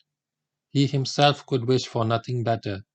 He at once sent an officer to call the regimental and corps commanders to his headquarters, and the officer wrote to all the commanders, conveying the message: "Abu Ubaidah commands that you listen to whatever Khalid says and obey his orders." The officers understood the meaning of the message and gathered at the headquarters to receive the orders of Khalid. On this tactical note, the command of army was taken over by Khalid, and everyone was satisfied with the arrangement. Abu Ubaidah remained the nominal commander, and somewhat more than that. He continued to deal with matters of administration, led the prayers, and saw to various other details of command. He also gave certain orders when his ideas did not clash with the plans and orders of Khalid. But for the purpose of battle, Khalid was now the commander of the Muslim army in Syria, and would remain so until this battle was over. Khalid immediately set about the reorganization of the army into infantry and cavalry regiments within each corps. The army consisted of 40,000 men, of which about 10,000 was cavalry. This force was now organized by Khalid into 36 infantry regiments of 800 to 900 men each, 3 cavalry regiments of 2,000 horses each, and a mobile guard of 4,000 horsemen. The commanders of the cavalry regiments were Qas bin Hubayra, Maysara bin Masruq, and Amir bin Tufail. Each of the 4 corps had 9 infantry regiments, which were all reformed on a tribal and clan basis, so that every man would fight next to well-known comrades. Much of Khalid's corps of Iraq was absorbed in the other 4 corps, while the best of it remained with him as the mobile guard. The army was deployed on a front of 11 miles, corresponding roughly to the front of the Roman army. The army's left rested on the Yarmouk River, a mile forward of where the ravine began, while its right lay on the Jabiya road. On the left stood the corps of Yazid, and on the right the corps of Amr bin Alas, and each of these flanking corps commanders was given a cavalry regiment under command. The center was formed by the corps of Abu Ubaidah and Shurahbil. Among the regimental commanders of Abu Ubaidah were Ikrimah bin Abi Jahl and Abdurrahman bin Khalid. Behind the center stood the mobile guard and one cavalry regiment as a central reserve for employment on the orders of Khalid. At any time when Khalid was busy with the conduct of the battle as a whole, Tira would command the mobile guard. Each corps pushed out a line of scouts to keep the Romans under observation. Compared with the Romans, the Muslim army formed a thin line, only 3 ranks deep, but there were no gaps in the ranks which stretched in unbroken lines from edge to edge. All the spears available in the army were issued to the frontal rank, and in battle the men would stand with the long spears at the ready, making it impossible for an assailant to get to grips without braving the frightening points of the spears. The archers, most of whom were Yemenis, stood interspersed in the front rank. On the first approach of the enemy, the archers would open up and bring down as many of the Romans as possible. As the assailants clashed with the Muslims, they would be killed with spears, and thereafter the men would draw their swords. The flanking corps would use their own cavalry regiments as corps reserves to re-establish their position in case they were pushed back by the army. Khalid with his mobile guard and one cavalry regiment would provide the local reserve for the 2 central corps and also be available as an army reserve to intervene in the battle of the flanking corps as required. The situation of the 2 armies with regard to flanks was similar. Each had its southern flank on the Yarmouk and this flank could not be turned. The northern flank of both armies was exposed, and on this side outflanking movements were possible. The difference in the situation of the 2 armies lay in their respective rears. Behind the Muslims stretched the eastern extension of the Plane of Yarmouk, beyond which rose the broken Azra hills and the Jabal Udruz, and into this region the Muslims would withdraw in safety and be invulnerable in case of a reverse. Behind part of the Roman position, however, lay the forbidding ravine of the Wadi ul-Raqad, deep and precipitous. As a discouragement to retreat, this was fine, and would probably make the Romans fight more desperately. But in case the Romans were worsted in battle and cut off from the northern escape route, the ravine would prove an abyss of death. Against it they would be caught like mice in a trap. However, the Romans had no intention of losing this battle. This topographical situation was uppermost in Khalid's mind when he formulated his plan of battle. Initially, the Muslims would stand on the defensive and receive and hold the Roman attack until it had lost its impetus and the enemy was worn out. Then the Muslims would go on to the offensive and drive the Romans towards the Wadi ul-Raqad. The terrible ravine would be the anvil on which the Muslim hammer would fall, crushing the Roman army to powder. At least so Khalid planned. The women and children were placed in camps stretching in a line in the rear of the army. Behind the men of each regiment stood their women and children. Abu Ubaidah went round the camps and addressed the women. Take tent poles in your hands and gather heaps of stones. If we win, all is well. But if you see a Muslim running away from battle, strike him in the face with a tent pole, pelt him with stones, hold his children up before him, and tell him to fight for his wife and children and for Islam. The women prepared accordingly.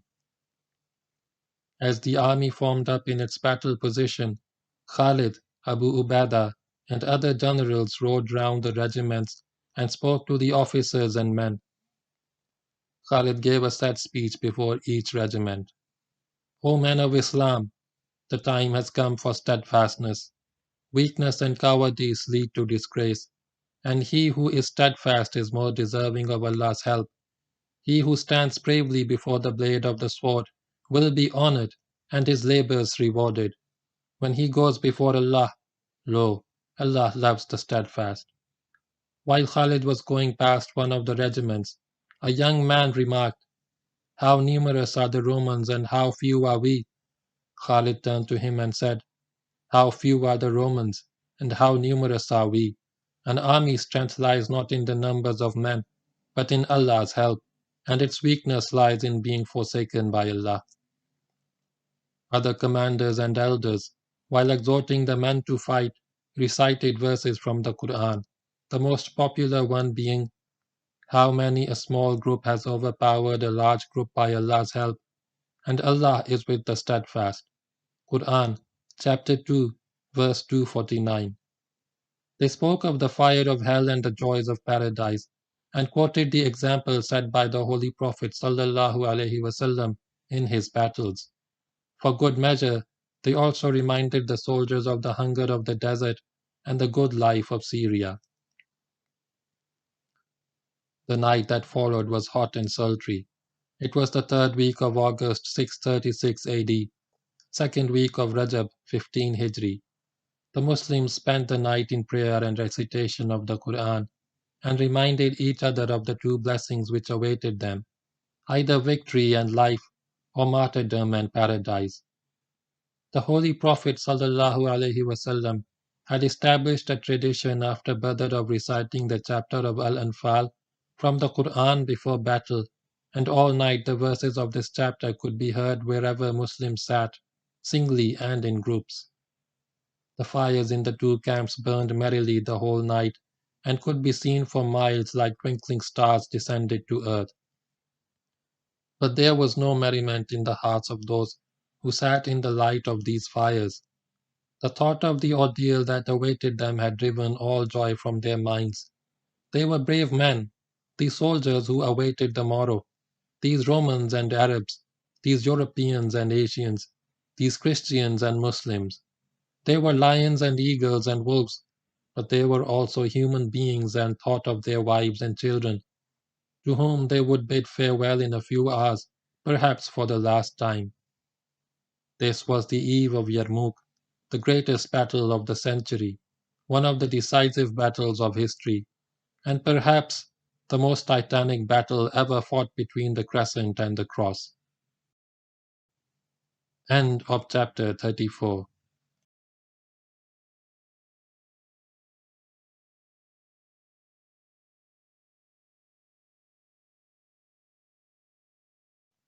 Dear people watching and listening, Assalamu alaikum. Kindly like and share this video and subscribe to my YouTube channel.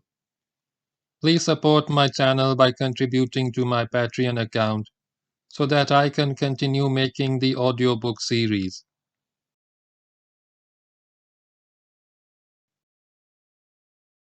The book now continues with part 4, which tells in detail the Muslim conquest of Syria, which ran from 634 AD to 638 AD. Start of chapter 35. Al-Yarmouk. Did you not see us victorious upon the Yarmouk, the way we prevailed in the campaigns of Iraq, the virgin cities we conquered, as well as the yellow meadow on our galloping steeds? We conquered before that Busra, which was impenetrable even to the flying crows. We killed those who stood against us with flashing swords, and we have their spoils. We killed the Romans until they were reduced upon the Yarmouk to emaciated leaves. We smashed their army as they rushed headlong to the neck-breaker with our sharp steel. By morning they tumbled into, reaching the mysterious matter that defies the senses. Al-Qaqa bin Amr, commander in Khalid's army. At dawn the Muslim corps lined up for prayers under their respective commanders. As soon as the prayers were over, every man rushed to his assigned place. By sunrise, both armies stood in battle order, facing each other across the center of the plain of Yarmouk, a little less than a mile apart. There was no movement and little noise in the two armies. The soldiers knew that this was a fight to the finish. that one of the two armies would lie shattered on the battlefield before the fight was over. The Muslims gazed in wonder at the splendid formation of the Roman legions with banners flying and crosses raised above the heads of the soldiery. The Romans looked with something less than awe at the Muslim army deployed to their front. Their confidence rested on their great numbers. But during the past 2 years, the performance of the Muslims in Syria had instilled a good deal of respect in the hearts of the Romans. There was a look of caution in Roman eyes. Thus an hour passed during which no one stirred and the soldiers awaited the start of a battle which, according to the chronicles, began with sparks of fire and ended with a raging conflagration, and of which each day was more violent than the day before. Then a Roman general by the name of George emerged from the Roman center and rode towards the Muslims. Halting a short distance from the Muslim center, he raised his voice and asked for Khalid. From the Muslim side, Khalid rode out, delighted at the thought that the battle would begin with himself fighting a duel. He would set the pace for the rest of the battle. As Khalid drew near, the Roman made no move to draw his sword, but continued to look intently at Khalid. The Muslim advanced until the necks of the horses crossed, and still George did not draw his sword. Then he spoke in Arabic. "O Khalid, tell me the truth and do not deceive me, for the free do not lie and the noble do not deceive. Is it true that Allah sent a sword from heaven to your Prophet, and that he gave it to you, and that never have you drawn it but your enemies have been defeated?" "No," replied Khalid. "Then why are you known as the sword of Allah?" Here Khalid told George the story of how he received the title of Sword of Allah from the Holy Prophet sallallahu alaihi wasallam. George pondered this a while, then with a pensive look in his eyes asked, "Tell me, to what do you call me?" "To bear witness," Khalid replied, "that there is no Allah but Allah, and Muhammad sallallahu alaihi wasallam is his slave and messenger, and to believe in what he has brought from Allah. If I do not agree, then the jizya, and you shall be under our protection. If I still do not agree, then the sword." George considered the words of Khalid for a few moments, then asked, "What is the position of one who enters your faith today?" "In our faith there is only one position. All are equal." "Then I accept your faith." To the astonishment of the two armies, which knew nothing of what had passed between the two generals, Khalid turned his horse and Muslim and Roman rode slowly to the Muslim army. On arrival at the Muslim center, George repeated after Khalid, "There is no Allah but Allah. Muhammad is the apostle of Allah." A few hours later, the newly converted George would fight heroically for the faith which he had just embraced and would die in battle. On the auspicious note of this conversion began the Battle of Yarmouk. Now came the phase of duels between champions, and this suited both sides, for it acted as a kind of warming up. Scores of officers rode out of the Muslim army, some on instructions from Khalid and others on their own, and throwing their individual challenges engaged the Roman champions who emerged to fight them. Practically all these Romans were killed in combat, the honors of the day going to Abdurrahman bin Abi Bakr, who killed 5 Roman officers, one after the other. This dueling went on till midday. Then the Roman commander-in-chief, Mahan, decided that he had had enough of this, and that if it went on very much longer, not only would he lose a larger number of officers, but also the moral effect on his army would be quite bad. He would have a better chance of success in a general battle in which sheer weight of numbers would favor his army. But he was rightly cautious, for a false step at the beginning of battle could have far-reaching effects on its course. He would attempt a limited offensive on a broad front to test the strength of the Muslim army, and if possible, achieve a breakthrough wherever the Muslim front was weak. At midday, the forward ranks of the Roman army, that is one-third of the infantry of each of the four armies, advanced to battle.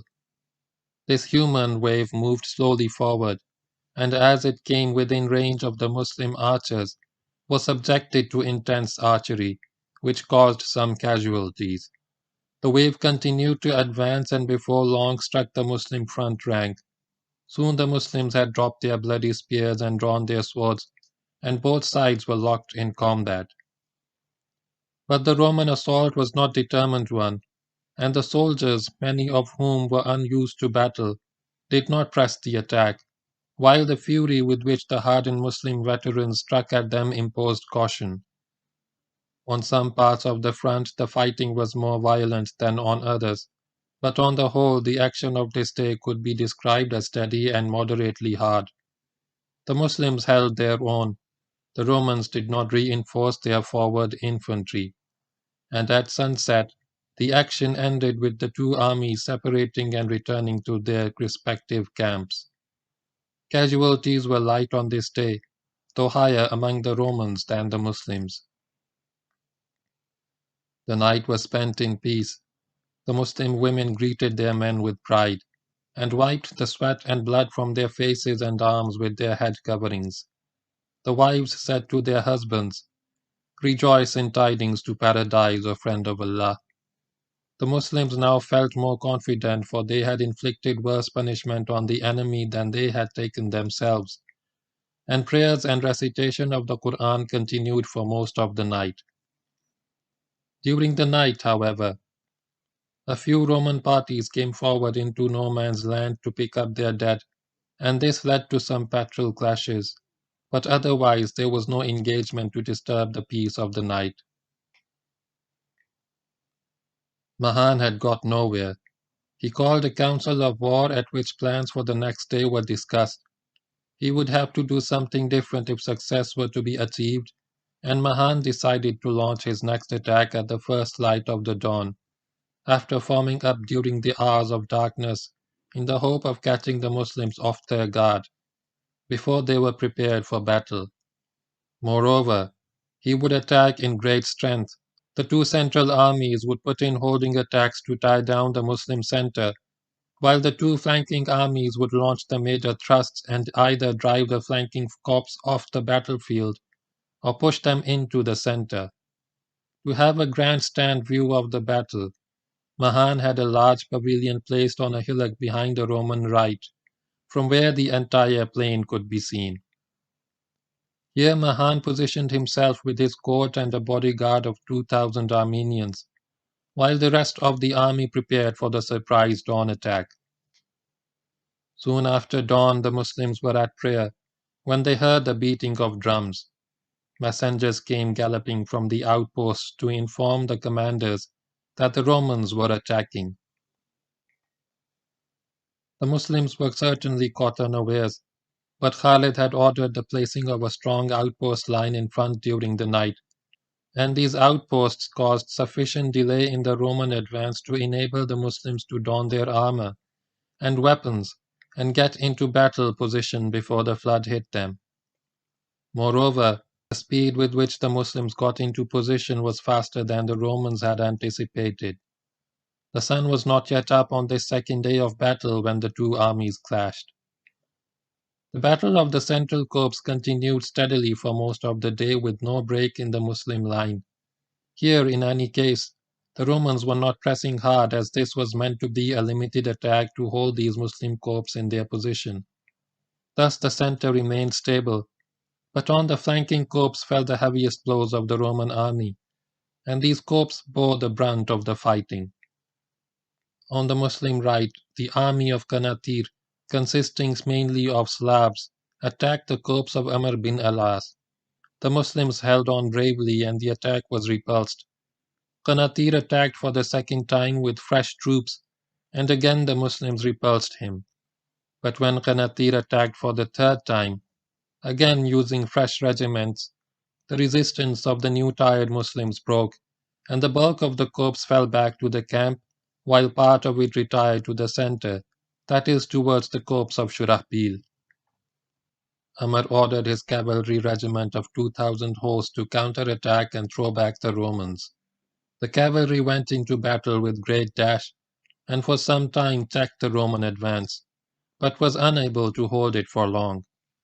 It was repulsed by the Romans and turned away from battle, also making for the Muslim camp. As the horsemen reached the camp along with the foot soldiers, they found a line of women waiting for them with tent poles and stones in their hands. The women screamed, "May Allah curse those who run from the enemy." And to their husbands they shouted, "You are not our husbands if you cannot save us from these infidels." Other women began to beat drums and sang an improvised song.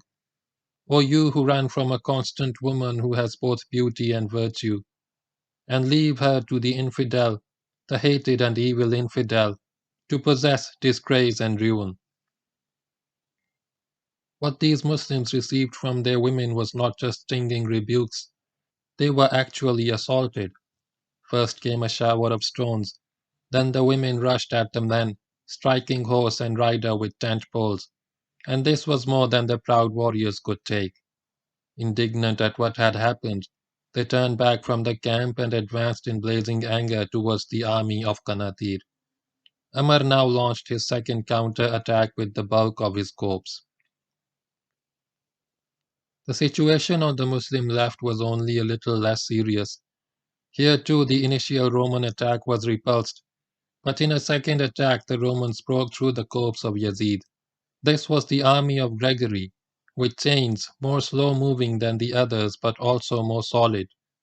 Yazid too used his cavalry regiment to counterattack, and it too was repulsed, and after a period of stiff resistance, the warriors of Yazid fell back to their camp, where the women awaited them, led by Hind and Khawla. The first Muslim horseman from the left wing to arrive at the camp was Abu Sufyan, and the first woman to meet him was none other than Hind. She struck at the head of his horse with a tent pole and shouted, "Where to, O son of Harb?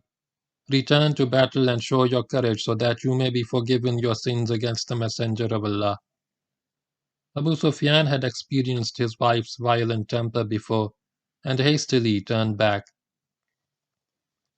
Other warriors received the same treatment from these women as the soldiers of Amr had received from theirs, and soon the corps of Yazid returned to battle. A few women ran forward alongside the horses, and one of them actually brought down a Roman with her sword. As the warriors of Yazid turned again to grapple with the army of Gregory, Hind took up her song of Uhud. "We are the daughters of the night, we move among the cushions, with a gentle feline grace and our bracelets on our elbows. If you advance we shall embrace you, and if you retreat we shall forsake you, with a loveless separation." One may question the propriety of Hind singing such a provocative song, but she felt that she was young enough to do so.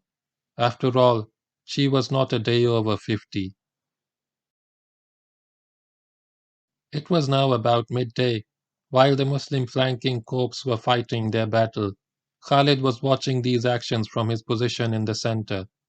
So far he had done nothing to help these corps, and had refused to be drawn into battle with his central reserve before it was absolutely necessary. But as the corps returned to battle from the camps to which they had retreated, Khalid decided to launch his cavalry reserve to assist them and quicken the re-establishment of the Muslim positions. He first turned to the right wing and with his mobile guard and one cavalry regiment struck at the flank of the army of Qanatir at the same time as Amr counter-attacked again from the front. Very soon the Romans, attacked from two sides, turned and beat a hasty retreat to their original position. Amr regained all the ground that he had lost and reorganized his corps for the next round. As soon as this position was restored, Khalid turned to the left wing. By now, Yazid had begun a major counterattack from the front to push the Romans back. Khalid detached one regiment under Zirar and ordered him to attack the front of the army of Derjan in order to create a diversion and threaten the withdrawal of the Roman right wing from its advanced position. With the rest of the army reserve, he attacked the flank of Gregory. Here again the Romans withdrew under the counter-attacks from front and flank, but more slowly because with their chains the men could not move fast. While the Roman right was falling back, Zirar broke through the army of Derjan and got to its commander who stood well forward with his bodyguard. Here Zirar killed Derjan, but soon after, the pressure against him became so heavy that he was forced to retire to the Muslim line. Before sunset, the two flanking armies of the Romans had been pushed back. At sunset, the central armies also broke contact and withdrew to their original positions, and both fronts were restored along the lines occupied in the morning. The Muslims had faced a critical situation, but had regained their lost ground. The right wing of the Muslims suffered more severely than the other corps, as the most vicious fighting had taken place in the sector of Amr. However, the day's fighting ended with the Muslims winning this bout on points. The night that followed was again a quiet one. The Muslim women got busy dressing wounds, preparing food, carrying water, and so on. On the whole, Muslim spirits were high as they had been attacked by the bulk of the Roman army and had thrown the attackers back from their positions. The Muslims had remained on the defensive, the counter-attacks being no more than part of the general defensive posture. In the Roman camp, however, the mood hardened. Thousands of Romans had been slain on this day, and the Muslims had not only repulsed the flanking armies which had penetrated their positions, but had actually attacked the Roman center, Zirar's charge, and broken through, killing the army commander. This was a great loss, for Derjan was a distinguished and highly esteemed general. Mahan appointed another general, one by the name of Qarin, to command Derjan's army and transfer the command of the Armenians to Qanatir, the commander of the Roman left. This was necessary, for in the next day's battle, the major Roman effort would be made against the Muslim right and right center. The battle had got beyond the stage of sparks of fire. It had not yet reached the stage of raging conflagration, but the fire was nevertheless burning with fearful heat as the battle entered its third day. This was to be for the Muslims a right-handed action. The army of chains made no move on this day, as it had suffered more heavily on the previous day than the army of Qanatir. The army of Qarin made a limited effort on the front of Abu Ubaidah as a diversionary measure to tie down Muslim reserves, but the Armenians and the left wing of the Roman army, both now under the command of, struck with extreme severity at the Muslim right and the corps of Sharabil, selecting as the main point of attack the junction between Sharabil and Amr bin al-As. The initial attack was again repulsed by Amr and Sharabil, but the Roman advantage of numbers, against which the Muslims could only put up the same tired soldiers, soon began to tell. Thus, shortly before midday, Qanatir broke through in several places. The corps of Amr fell back to the camp, and the right part of Sharabil front was also pushed back, while his left still held firmly to its position. Several gaps now appeared in the Muslim front. Again the Muslim women came into action with tent poles and stones and sharp tongues, and again the Muslims recoiled from them to face the Romans. One of these Muslims confided to his comrades, "It is easier to face the Romans than our women." The bulk of the two corps re-established a second line and held the Roman efforts to break through. Amr even took the offensive and struck at the Romans with his cavalry and infantry, intending to dislodge them from their forward positions, but had little success. At the stage, a Muslim lady came running to Khalid. She had suddenly got a bright military idea and wanted Khalid to get the benefit of it, just in case he did not know. "O son of Waleed," said the lady, "you are among the noblest of the Arabs. Know that the men only stay with their commanders. If the commanders stand fast, the men stand fast. If the commanders are defeated, the men are defeated." Khalid thanked her politely for the advice and assured her that in this army the commanders would not be defeated. Now Khalid launched his cavalry reserve against the flank of Qanatir. At the same time, Amar's cavalry regiments maneuvered from the right and struck Qanatir in his left flank, while the infantry of Amr and Sharabil counterattacked frontally. This time, the Roman opposition to the Muslim counterattack proved much more stubborn and hundreds of Muslims fell in combat. But by dusk, the Romans were pushed back to their own position and the situation restored as at the beginning of the battle. This had proved a harder day than the day before.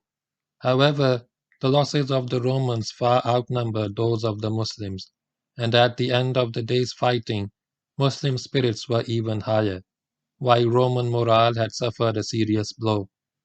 The Romans, when all their attacks had failed, in a position than at the start of the battle his generals, who promised to do better the next day.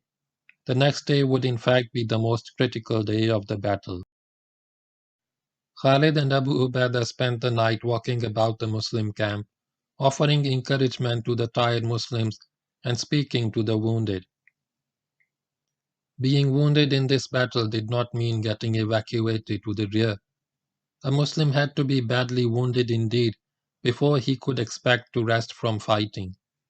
A moderate wound meant a few hours' rest, losses, and now only 2,000 of them remained in fit state for battle. These were reallocated at a scale of 500 to each corps. The Muslims were also more tired than the Romans because of their fewer numbers, but courage was never higher in the Muslim army. Khalid's greatest concern was for his right. However, he was reassured by the thought that the commander of the Muslim right was Amr bin al-As, who in generalship was second only to Khalid. Amr had so far seen the heaviest fighting of this battle, and was destined to continue to do so. Anyway, known as the shrewdest of the Arabs, Amr was more than a match for any Roman general. Mahan decided to start the day's operation with an attack on the right half of the Muslim front, as was done the day before. Once this part of the front was driven back and Muslim reserves committed in this sector, he would strike with the rest of his army at the left half of the Muslim front. With this plan of battle, the two armies of Qanatir were set in motion, and the Slavs and the Armenians sprang at the corps of Amr and Sharabil. Amr was pushed back again, but not as far as on the previous day. This time the Muslims were not going to face the ire of their women. Some distance behind its original position, the corps of Amr held the Slavs, and here maneuver gave way to a hard-slogging match in which the Muslims, led by Amr with drawn sword, gave better than they took and inflicted severe losses on their opponents. In the sector of Sharabil, however, the Armenians broke through and pushed the Muslims back towards their camp. The Armenians were strongly supported by the Christian Arabs of Jabla, and this proved the most serious penetration of the Muslim front. Sharabil was able to slow down the advance of the Armenians, but could not repulse it. Soon it was clear that the corps would not be able to hold out for very long. It now became necessary for Khalid to enter this sector with his reserve. What Khalid feared most was an attack in strength on a broad front. In case the enemy broke through at several places, there would be no way of expelling him, as the army reserve could not be everywhere at the same time. On the second day of battle, Khalid had been able to restore the situation on both flanks by first striking at one and then at the other penetration. But if the Romans got through in strength at many places, this could not be done. Consequently, when he saw the initial success of the enemy against Amr and Sharabil, he ordered Abu Ubaidah and Yazid to attack on their front and thus forestall a Roman attack on the Muslim left in case such an attack was intended. This was to be a spoiling attack. By mid-morning, the corps of Abu Ubaidah and Yazid had engaged the armies of Qarin and Gregory, and at the time when Sharabil's position became delicate, both these corps were pressing hard against the right half of the Roman front. Khalid, feeling more assured about his left, decided to strike against the Armenians.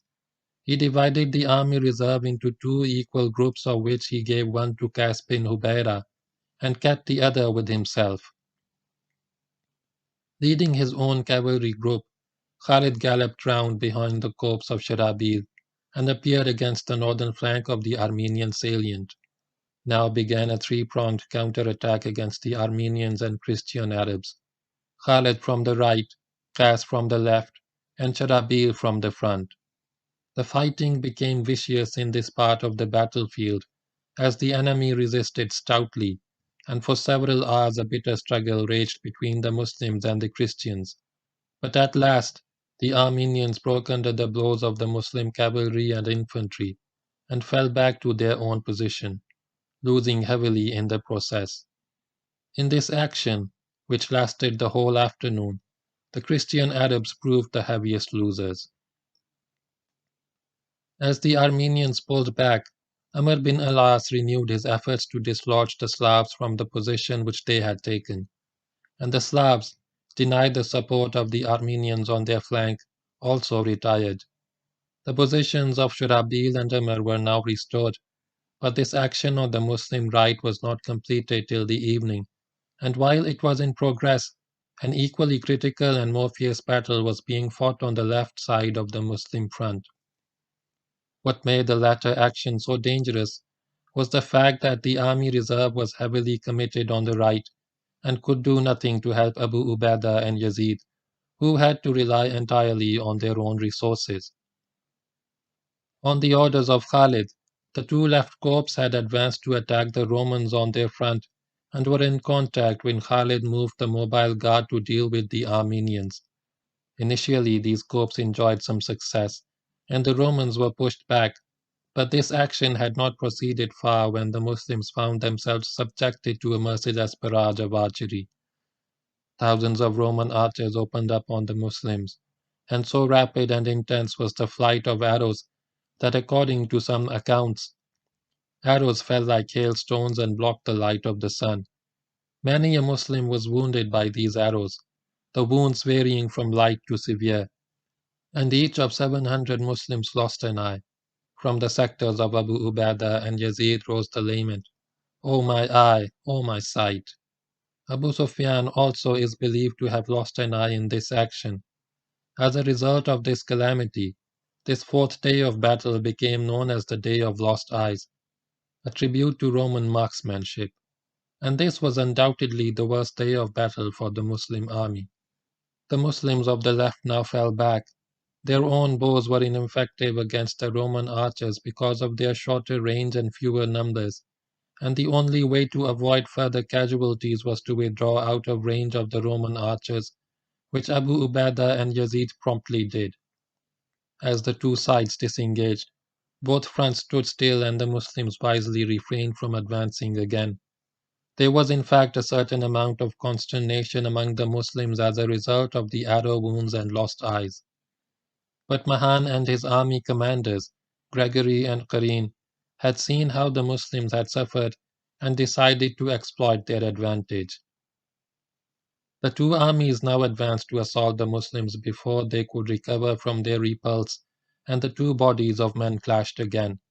As a result of the Roman assault, the Muslims fell back to their own position, and here the Romans, knowing that this was the decisive day of battle, attacked with even greater fury. The corps of Abu Ubaidah and Yazid were again pushed back a short distance, except for the regiment of Ikrimah, which stood at the left edge of Abu Ubaidah's sector. The fearless Ikrimah refused to retreat, and called to his men to take the oath of death with him, that is, that they would go down fighting and not surrender their position. In response to his call, 400 of his men immediately took the oath and fell upon the Romans like hungry wolves. Not only did Ikrimah repulse the Romans on his front, but he also lashed out at the Roman regiments passing on his flanks. This position was never lost by the Muslims. Of the 400 dedicated men who had taken the oath of death, Everyone was either killed or seriously wounded, but they accounted for many times their number of Romans. Ikrimah and his son Amr were mortally wounded. The corps of Abu Ubaidah and Yazid did not this time reach the camp. They did not have to, for the women themselves, many of them carrying swords, rushed forward and joined their men. Even the women understood that on this phase hung the fate of the battle. They came with swords and tent poles for the Romans and water for the Muslim wounded and thirsty. Among them were Khawla and the wife of Zubair and Hakim, who shouted to the women, "Strike the uncircumcised ones in the arm." The women rushed through the Muslim corps to the front rank, determined to fight ahead of their men this time, and this proved the turning point in this sector. The sight of their women fighting alongside, and some even ahead of them, turned the Muslims into raging demons. In blind fury they struck at the Romans in an action in which there was now no maneuver and no generalship, only individual soldiers giving off their superhuman best, striking with sword and dagger. The valiant men of Abu Ubaidah and Yazid hurled the Romans back from their positions, and the Romans retreated fast before the terrible blows of the infuriated Muslims. The battle of this day reached its climax along the entire front in the late afternoon. At this time all the generals were engaged in combat like their men, and every corps commander proved his right to be the leader of brave men. Several Romans bit the dust under the blows of Muslim women. Khawla took on a Roman warrior, but her adversary proved a better swordsman and struck on the head with his sword, as a result of which she collapsed in a heap with blood dyeing her hair red. When the Romans were pushed back and the other women saw her motionless body, they wailed in sorrow and searched frantically for Dirar, to inform him that his beloved sister was dead. But Dirar could not be found till the evening. When he did arrive where his sister lay, Khawla sat up smiling. She was all right, really. By dusk the day's action was over. Both armies stood once again on their original lines. It had been a terrible day, one that the veterans of Yarmouk would never forget, and on which the Romans came very near victory. But many of them paid with their lives for a success which they were not destined to gain. The most crippling losses had been suffered by the changemen, the Armenians, and the Christian Arabs. The Muslims had suffered more than on previous days, and those who were not wounded were fewer in number than those who were. But a glow of pride and satisfaction warmed their hearts, especially Khalid's, who knew that the crisis was over. The tide had turned. One incident remains to be narrated before we come to the end of this account of the Day of Lost Eyes. During a pause in the fighting in Sharabil's sector, Khalid suddenly appeared deeply worried, and this surprised his men who had never seen him so. But they understood when he ordered the men to look for his red cap, which he had dropped on the battlefield. A search was at once carried out and the cap found, for which Khalid was profuse in his thanks. There were some men who did not know about this cap, and asked Khalid what was so wonderful about it. Thereupon Khalid told the story of the red cap. When the Messenger of Allah had his head shaved on the last pilgrimage, I picked up some of the hair of his head. He asked me, "What will you do with this, O Khalid?" I replied, "I shall gain strength from it while fighting our enemies, O Messenger of Allah." Then he said, "You will remain victorious as long as this is with you." I had the hair woven into my cap, and I have never met an enemy but he has been defeated by the blessings of the Messenger of Allah, on whom be the blessings of Allah and peace. This is the story of Khalid's red cap, the one possession with which he would not part. Darkness had fallen when Khalid sat on the blood-spattered earth at the left edge of Abu Ubaidah's sector. On one knee rested the head of Ikrimah, his nephew and dear friend. On the other knee lay the head of Amr, son of Ikrimah. Life was ebbing fast from the bodies of father and son. Khalid would now and then dip his fingers into a bowl of water and let the water drip into the half-open mouths, and he would say, "Does the son of Hantama think we do not get martyred?" Thus died Ikrimah and his son, in the dearly loved arms of the sword of Allah. The man who for years had been the most bloodthirsty enemy of Islam earned final redemption in martyrdom. The greatest glory on the Day of Lost Eyes, a day such as the Muslims would never again see in Syria, went to Ikrimah bin Abi Jahl. The night was spent in peace, if there could be peace for exhausted, wounded men who had driven their bodies to perform feats of strength and endurance which the human body was never intended to perform. Normally, Abu Ubaidah would nominate a general as duty officer for the night, whose task it would be to go around the guards and the outposts and check the vigilance of the sentries. But on this night, the generals themselves were so tired that Abu Ubaidah, kind and considerate as ever, did not have the heart to ask any of them to carry out this onerous task. Although his own sword dripped with the blood of several Romans, and his need for rest was no less than that of the others, Abu Ubaidah decided to act as a duty officer himself. Along with a few selected companions of the Prophet ﷺ, he began his round. But he need not have worried. Everywhere that he went, he found the generals up and mounted, going about and talking to the sentries and the wounded. Zubair was doing the rounds accompanied by his wife, also on horseback. Early on the fifth day of battle, the two armies again formed up on their lines, the same lines which they had adopted before the start of battle. But on this day, the soldiers did not stand so erect, nor look so imposing. Next to each unwounded man stood a wounded one. Some could hardly stand, but stand they did.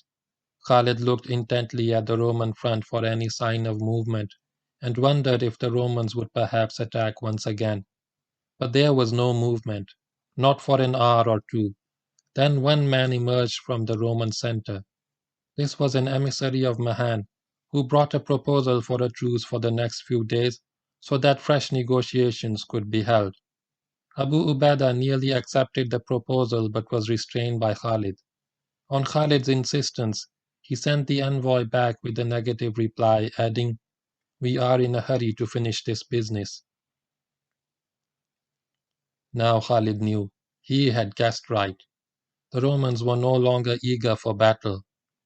The rest of the day passed uneventfully, while Khalid remained busy giving orders for the counter-offensive and carrying out some reorganization.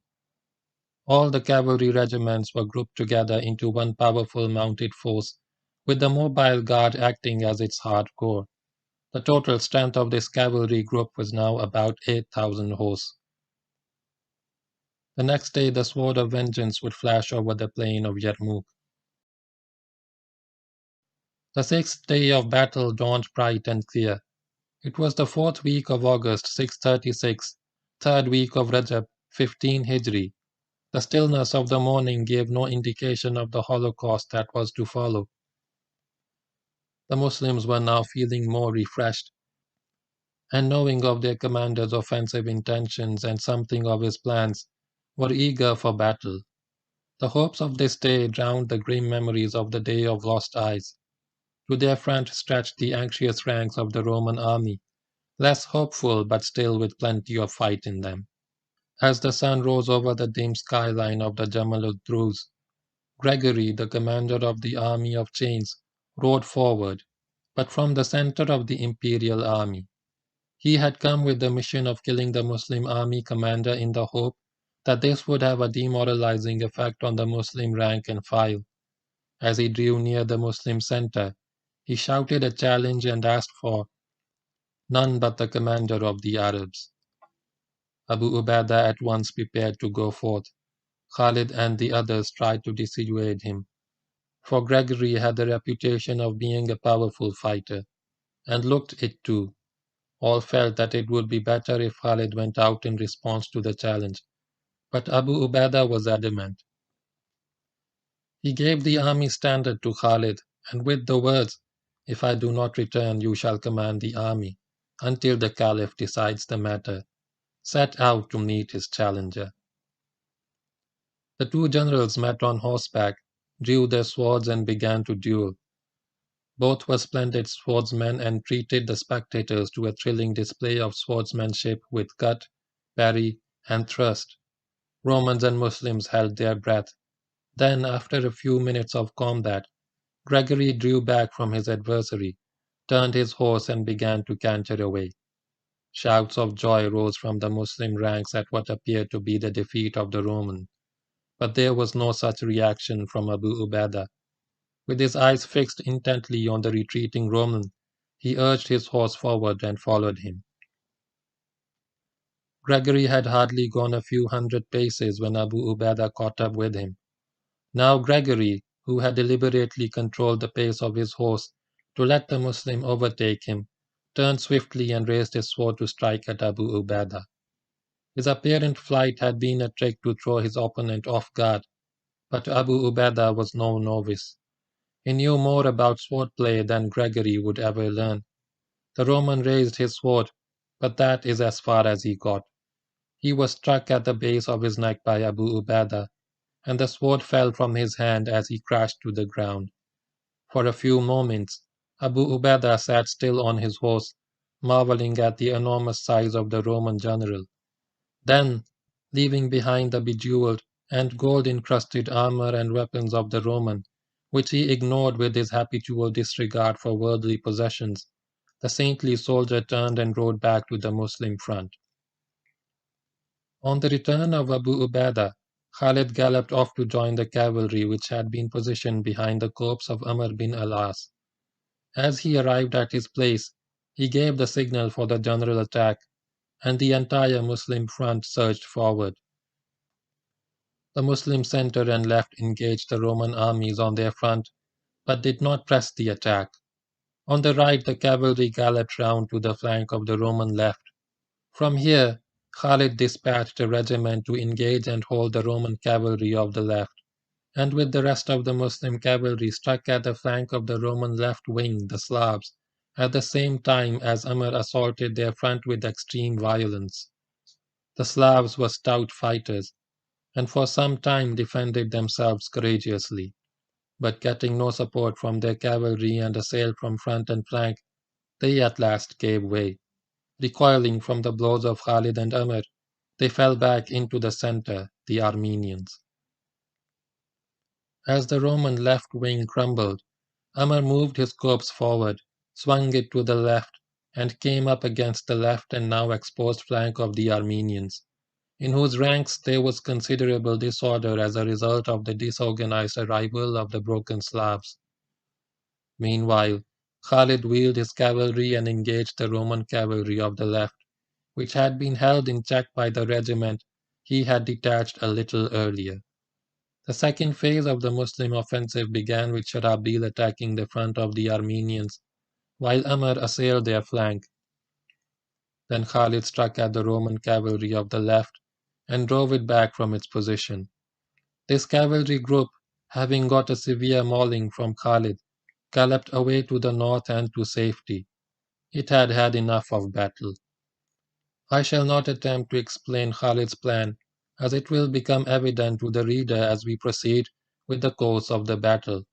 But one point that needs especial mention is Khalid's intention with regard to the enemy cavalry. He had determined to drive the Roman cavalry off the battlefield so that the infantry, which formed the bulk of the Roman army, would be left without cavalry support, and thus be helpless when attacked from flank and rear.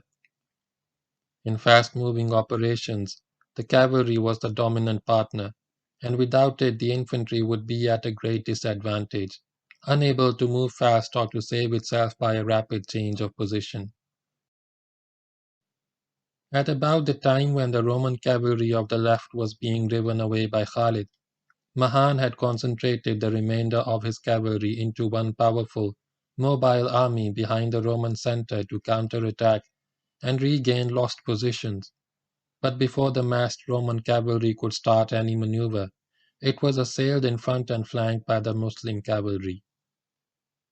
For some time, urged on by the intrepid Mahan, the Romans fought gallantly, but in this type of fluid situation, The regular heavy cavalry was no match for the light, fast-moving horsemen of Khalid, who could strike, disengage, maneuver, and strike again. At last the Roman cavalry, seeing no other way of survival, broke contact and fled to the north, taking with it the protesting Mahan. In this manner the Roman cavalry abandoned the infantry to its fate. With Mahan, altogether 40,000 mounted troops got away, consisting partly of regular Roman cavalry and partly of the mobile Christian Arabs of Jabla bin al-Ayham. In the cavalry actions of this morning, there was no sign of Zirar. The Muslims missed the familiar sight of the half-naked warrior in the kind of battle in which he would have revelled. They did not know where he was, and Khalid would not tell. Meanwhile, the Armenians were stoutly resisting Amr and Sharabil's attempts to crush them. The two Muslim corps had made some headway but not much, and this is understandable, for the Armenians were very brave fighters indeed. Abu Ubaidah and Yazid were also attacking the Romans on their front, though their role was as yet secondary, a holding operation, but were held by the army of Qareen and the army of Chains. It was at this stage that Khalid, having driven the Roman cavalry from the battlefield, turned on the Armenians and charged them in the rear. In the face of the three-pronged attack, the Armenians disintegrated, abandoning their position. They fled to the southwest, the only direction open to them, and were much relieved and surprised that the Muslim cavalry made no effort to interfere with their movement, as it could easily have done. They travelled in the direction in which they saw safety. Unknown to them, this was also the direction which Khalid wanted them to take. As the Armenian army collapsed, and mingling in a confused mass with the survivors of the Slav army of Kanatir fled towards the Wadi Rakad, the remaining Roman armies realized the hopelessness of their position. Their flank and rear were completely exposed. Consequently, they also began to withdraw, and with discipline and good order made their way westwards. Here again, the Roman movement was not intercepted by Khalid. The sun had not yet reached its zenith when the Roman infantry was in full retreat, part of it fleeing in panic and part withdrawing in good order. It made for the Wadi Rakad. After the retreating Romans came the Muslim corps, now reformed into orderly lines with shorter fronts. The Muslim cavalry moved to the north of the Roman army so that none may escape in that direction. Though before this escape route could be fully sealed, thousands of Slavs and Armenians did manage to get away. In this manner, the Muslims closed in on the already defeated army of Caesar. As the Romans fled the field of battle, their only desire was to put as much distance as possible between themselves and the Muslims. They knew that the northern escape route was closed by the Muslim cavalry, but another channel of escape was available where the Rakad was crossed at a ford by a good road. Towards this ford, the officers guided their men. As the leading regiment arrived at the ford, it rushed down the eastern slope of the ravine and began to cross the stream. The eastern slope was not so bad here as in other parts of the ravine, but the western slope was much steeper, and near the top it became precipitous on either side of the road, creating a bottleneck where a few brave men could hold up an army. Overjoyed at their escape from the Plane of Yarmouk, the men in the lead labored up the road on the western bank of the ravine. It was only when they got near the top that they noticed a group of Muslims standing above them with drawn swords. At their head stood a lean young warrior, naked above the waist. During the night, Khalid had sent Zirar with 500 horsemen from the mobile guard to make a wide detour of the Roman left, get behind the Wadi Rakad, and occupy a blocking position on the far bank of the ravine. Zirar, guided by a Christian Arab named Abu Juaid, had carried out the move with admirable efficiency. Unknown to the Romans, who had considered the crossing of the Rakka too far back to be of tactical significance, he had secured the western bank of the ravine and concealed his men near the ford. Now Zirar stood with his men on top of the western bank, looking down at the tired, panting Romans. Soon a volley of stones hit the Romans. A few of them managed to get to the top, but were cut down instantly. Finding themselves under a hail of stones, the leading elements fell back on those behind them, these on those behind them, and these again on those behind them. As Tirar charged at the Romans, they went sliding down a screaming, twisting, rolling avalanche to the bottom of the ravine. The Romans, still on the eastern bank, stopped when they saw the horror that had befallen the leading regiment. It was clear that this escape route was also closed. Nothing could be done to dislodge Tirar because of the narrowness of the crossing, which allowed no room for maneuver. So the Roman army turned to defend itself against the impending attack from the east.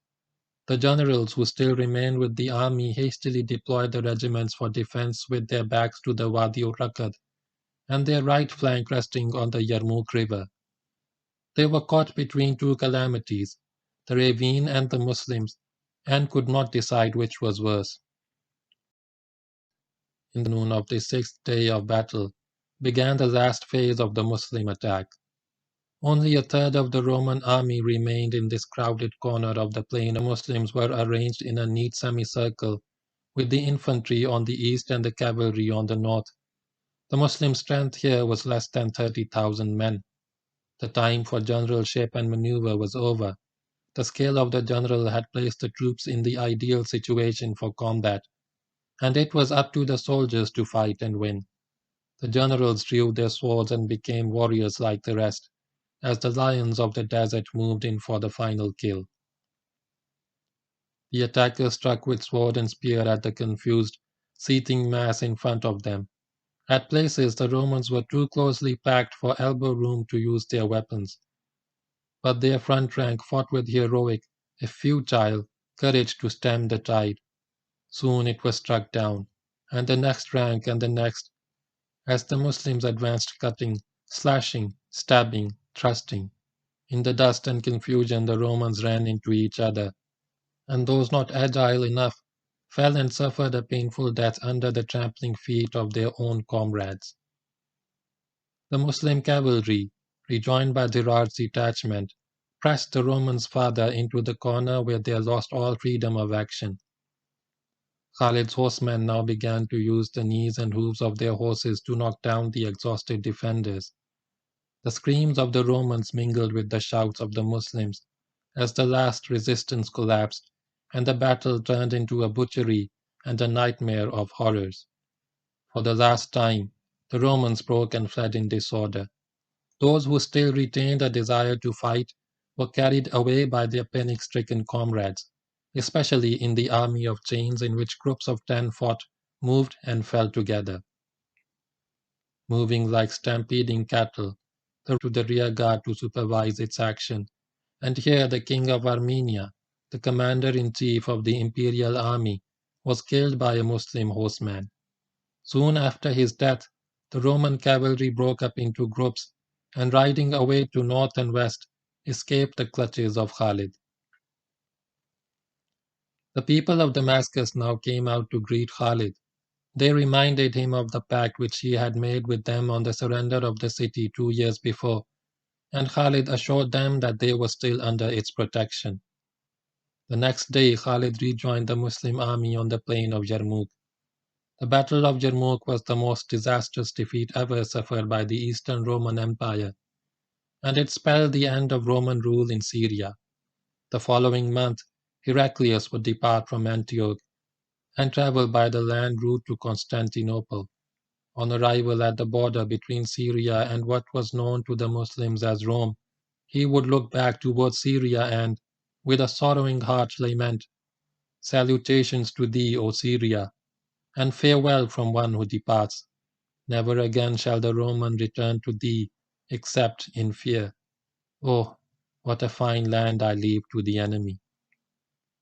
As an example of a military operation, the Battle of Yarmouk combined many tactical forms: the frontal clash, the frontal penetration, counter-attack and repulse, the flank attack, the rear attack, and the outflanking maneuver. Khalid's plan of remaining on the defensive until he had worn down the Romans had worked admirably. During the defensive phase, lasting 4 days, every offensive blow by Khalid had been a limited tactical maneuver to restore his defensive balance. Only when it was certain that the Romans were badly hurt and no longer capable of fighting offensively did he launch his counter-offensive on the last day of battle. On this day he had rolled up the Roman position from a flank, but only after he had separated the cavalry from the infantry and rendered the latter helpless. Then he had driven the Roman infantry into the corner formed by the Wadi-ur-Rakat and the Yarmouk river, having already positioned Dirar at the crossing of the ravine so that none might escape, and launched his last all-destroying assault. Against the anvil of the Wadi-ur-Rakat, the Muslim hammer had crushed the Roman army to powder. It is known that the Muslims lost 4,000 men in this battle, and those who did not carry wounds on their persons were few indeed. But the Roman casualty figures vary. Waqidi's estimate is exaggerated to an unacceptable degree. Tabari, in one place, gives the Roman dead as 120,000, but elsewhere quotes Ibn Ishaq's estimate of 70,000. Balazuri also gives the Roman dead as 70,000. This last figure appears to be reasonable. About 45% of the Roman army. Of these 70,000, about half fell on the plain and half fell into the ravine. Some 80,000 men got away, most of them horse and camel mounted, including those who escaped before the Muslim ring was closed. Many may even have succeeded in crossing the Wadi-ur-Rakat at places where it was not so precipitous. The Battle of Yarmouk was a glorious victory for Islam, and the plain of Yarmouk and the Wadi-ur-Rakat provided ample, if gruesome, evidence of it. Tens of thousands of Roman bodies lay scattered, singly and in heaps, on the plain and at the bottom of the ravine. The worst signs of carnage were visible at the corner of the plain, and in the ravine itself. Broken, maimed and mutilated bodies could be seen everywhere, lying in grotesque shapes and postures. Blood-covered bodies without limbs lay on the blood-spattered earth, staring with sightless eyes at the eternity of death. Thousands of Romans sprawled with broken sword in their hands, true to the oath of death which they had taken on the eve of battle. And mingled with the soldiers lay countless priests, still clutching their crosses. The nauseating stench of decaying flesh rose and poisoned the air. End of chapter 35.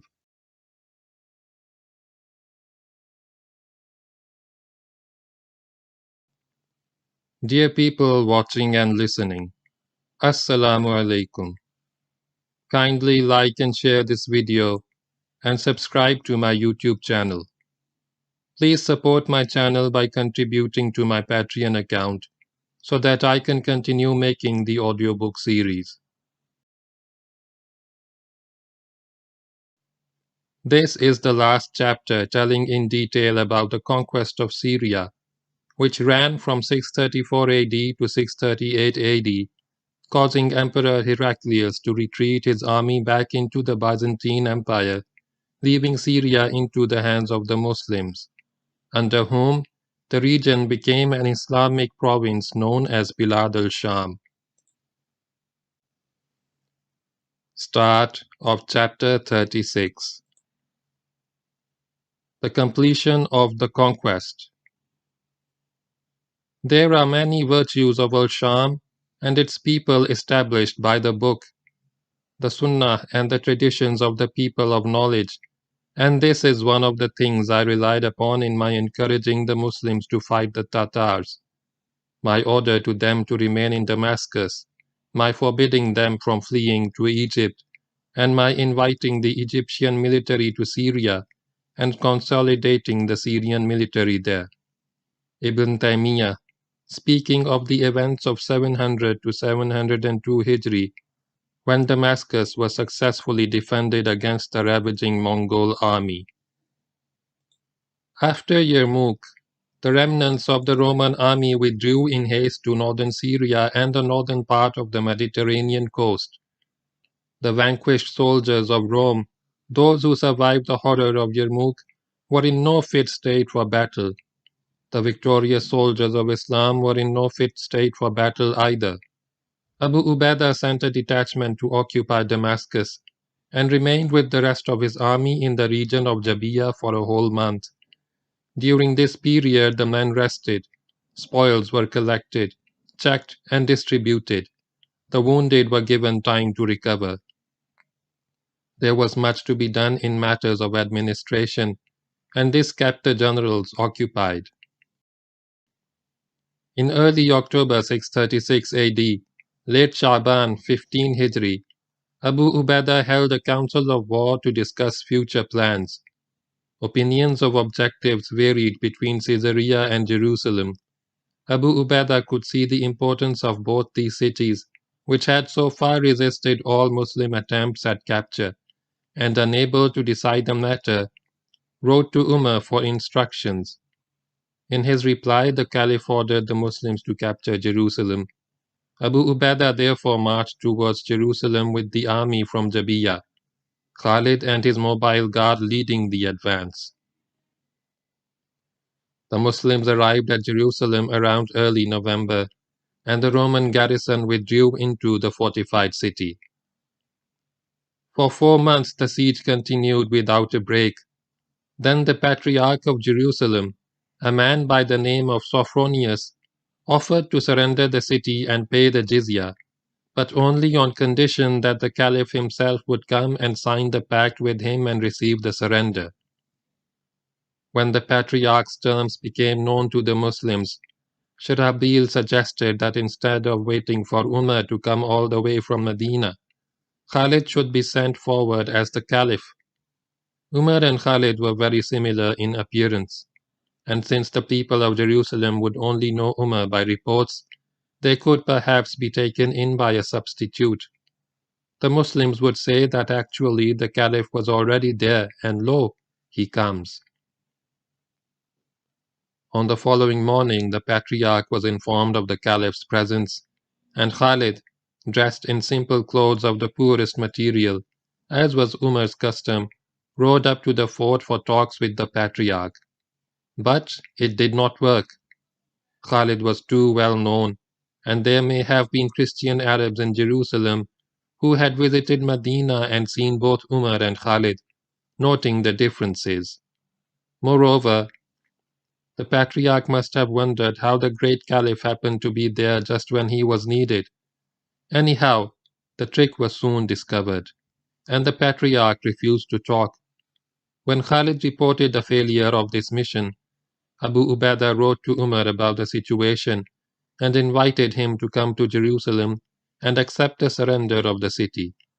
In response, the Caliph rode out with a handful of companions on what was to be the first of his 4 journeys to Syria.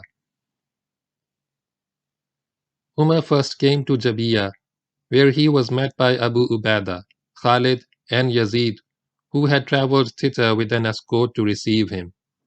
Amr bin al-As was left as commander of the Muslim army besieging Jerusalem. Khalid and Yazid were magnificently attired in silk and brocade, and rode gaily caparisoned horses, and the sight of them infuriated Umar. Dismounting from his horse, he picked up a handful of pebbles from the ground and threw them at the 2 offending generals. "Shame on you," shouted the Caliph, "that you greet me in this fashion. It is only in the last 2 years that you have eaten your fill. Shame on what abundance of food was brought to you. By Allah, if you were to do this after 200 years of prosperity, I should still dismiss you and appoint others in your place." Umar was dressed in simple patched garments, as he was wont to wear in the time of the Holy Prophet sallallahu alaihi wasallam. Becoming Caliph had made no difference to his austere and unspoiled way of life, and he continued to abhor luxury and ostentation. Recovering from their discomfiture, Khalid and Yazid hastily opened their robes and showed the armor and weapons which they wore underneath. "O Commander of the Faithful," they cried, "these are only garments. We still carry our weapons." Umar was sufficiently mollified by this reply. Now Abu Ubaidah walked up, dressed as simply and ineffectively as always, and the Caliph and the commander-in-chief shook hands and embraced each other. From Jabiya, Umar proceeded to Jerusalem, accompanied by his generals and the escort. His arrival at Jerusalem was a great moment for the Muslim soldiers, and they rejoiced at the sight of their ruler. Next day at about noon, Umar sat with a large group of companions, talking of this and that. Soon it was to be time for the early afternoon prayer. Bilal the Negro was also present. Bilal, who has been mentioned in the second chapter of this book, had suffered many tortures in the early days of Islam at the hands of the unbelieving Quraysh, but had remained steadfast in his faith. When the institution of the Adhan, the Muslim call to prayer, was adopted in 2 Hijri, the Prophet appointed Bilal as the Muazzin, and thereafter, 5 times a day, the powerful and melodious voice of Bilal could be heard at Medina, calling the faithful to prayer. Over the years, Bilal had risen in stature as a saintly Muslim and had become one of the closest and most venerated companions of the Prophet sallallahu alaihi wasallam. But on the death of the Holy Prophet, Bilal had fallen silent. He would not call the Adhan any more. It now occurred to some of the companions that perhaps the conquest of the holy city of Jerusalem was an important enough occasion for Bilal to break his silence. They asked Umar to urge him to call the Adhan, just this one time. Umar turned to Bilal. O Bilal, the companions of the Messenger of Allah sallallahu alaihi wasallam implore you to call the Adhan and remind them of the time of their Prophet, on whom be the blessings of Allah and peace. For a few moments Bilal remained lost in thought. Then he looked at the eager faces of the companions and at the thousands of Muslim soldiers who were gathering for the congregational prayer. Then he stood up. Bilal would call the Adhan again. The glorious voice of the illustrious Muazzin beat upon the vast multitude. As he called the opening words, Allah is great, the minds of the faithful turned to the memories of the dearly loved Muhammad sallallahu alaihi wasallam, and tears welled up in their eyes. When Bilal came to the words, Muhammad is the apostle of Allah, his audience broke down and sobbed. On the following day the pact was drawn up. It was signed on behalf of the Muslims by Caliph Umar, witnessed by Khalid, Amr bin Al-As, Abdul Rahman bin Auf, and Muawiyah. Jerusalem surrendered to the Caliph, and peace returned to the holy city. This happened in April 637 AD, Rabiul Awwal 16 Hijri. After staying 10 days at Jerusalem, the Caliph returned to Medina. Following Caliph's instructions, Yazid proceeded to Caesarea and once again laid siege to the port city. Amr and Sharabil marched to reoccupy Palestine and Jordan, which task was completed by the end of this year. Caesarea, however, could not be taken till 640 AD, 19 Hijri, when at last the garrison laid down its arms before Muawiyah. Abu Ubaidah and Khalid, with an army of 17,000 men, set off from Jerusalem to conquer all of northern Syria. Abu Ubaidah marched to Damascus, which was already in Muslim hands, and then to Msa, which welcomed. His next objective was Qinasarine, and towards this the army advanced with Khalid and the mobile guard in the lead. After a few days the mobile guard reached Hazir, 3 miles east of Qinasarine, and here it was attacked in strength by the Romans. The Roman commander at Qinasarine was a general named Minas, a distinguished soldier who was loved by his men. Minas knew that if he stayed in Qinasarine by the Muslims, and would eventually have to surrender, as at present no help could be expected from the emperor. He therefore decided to take the offensive and attack the leading elements of the Muslims and defeat them before they could be joined by the main body. With this plan in mind, Minas attacked the mobile guard at Hazir with a force whose strength is not recorded. He either did not know that Khalid was present with the leading elements of the Muslim army, or did not believe all that he had heard about Khalid. For Khalid to throw his cavalry into fighting formation for battle was a matter of minutes, and soon a fierce action was raging at Hazir. The battle was still in its early stages when Minas was killed, and as the news of his death spread among his men, the Romans went wild with fury and attacked savagely to avenge their beloved leader's death. But they were up against the finest body of men of the time. Their very desire for vengeance proved their undoing, for not a single Roman survived the Battle of Hazir. The mobile guard took this encounter in its stride as one of its many victories.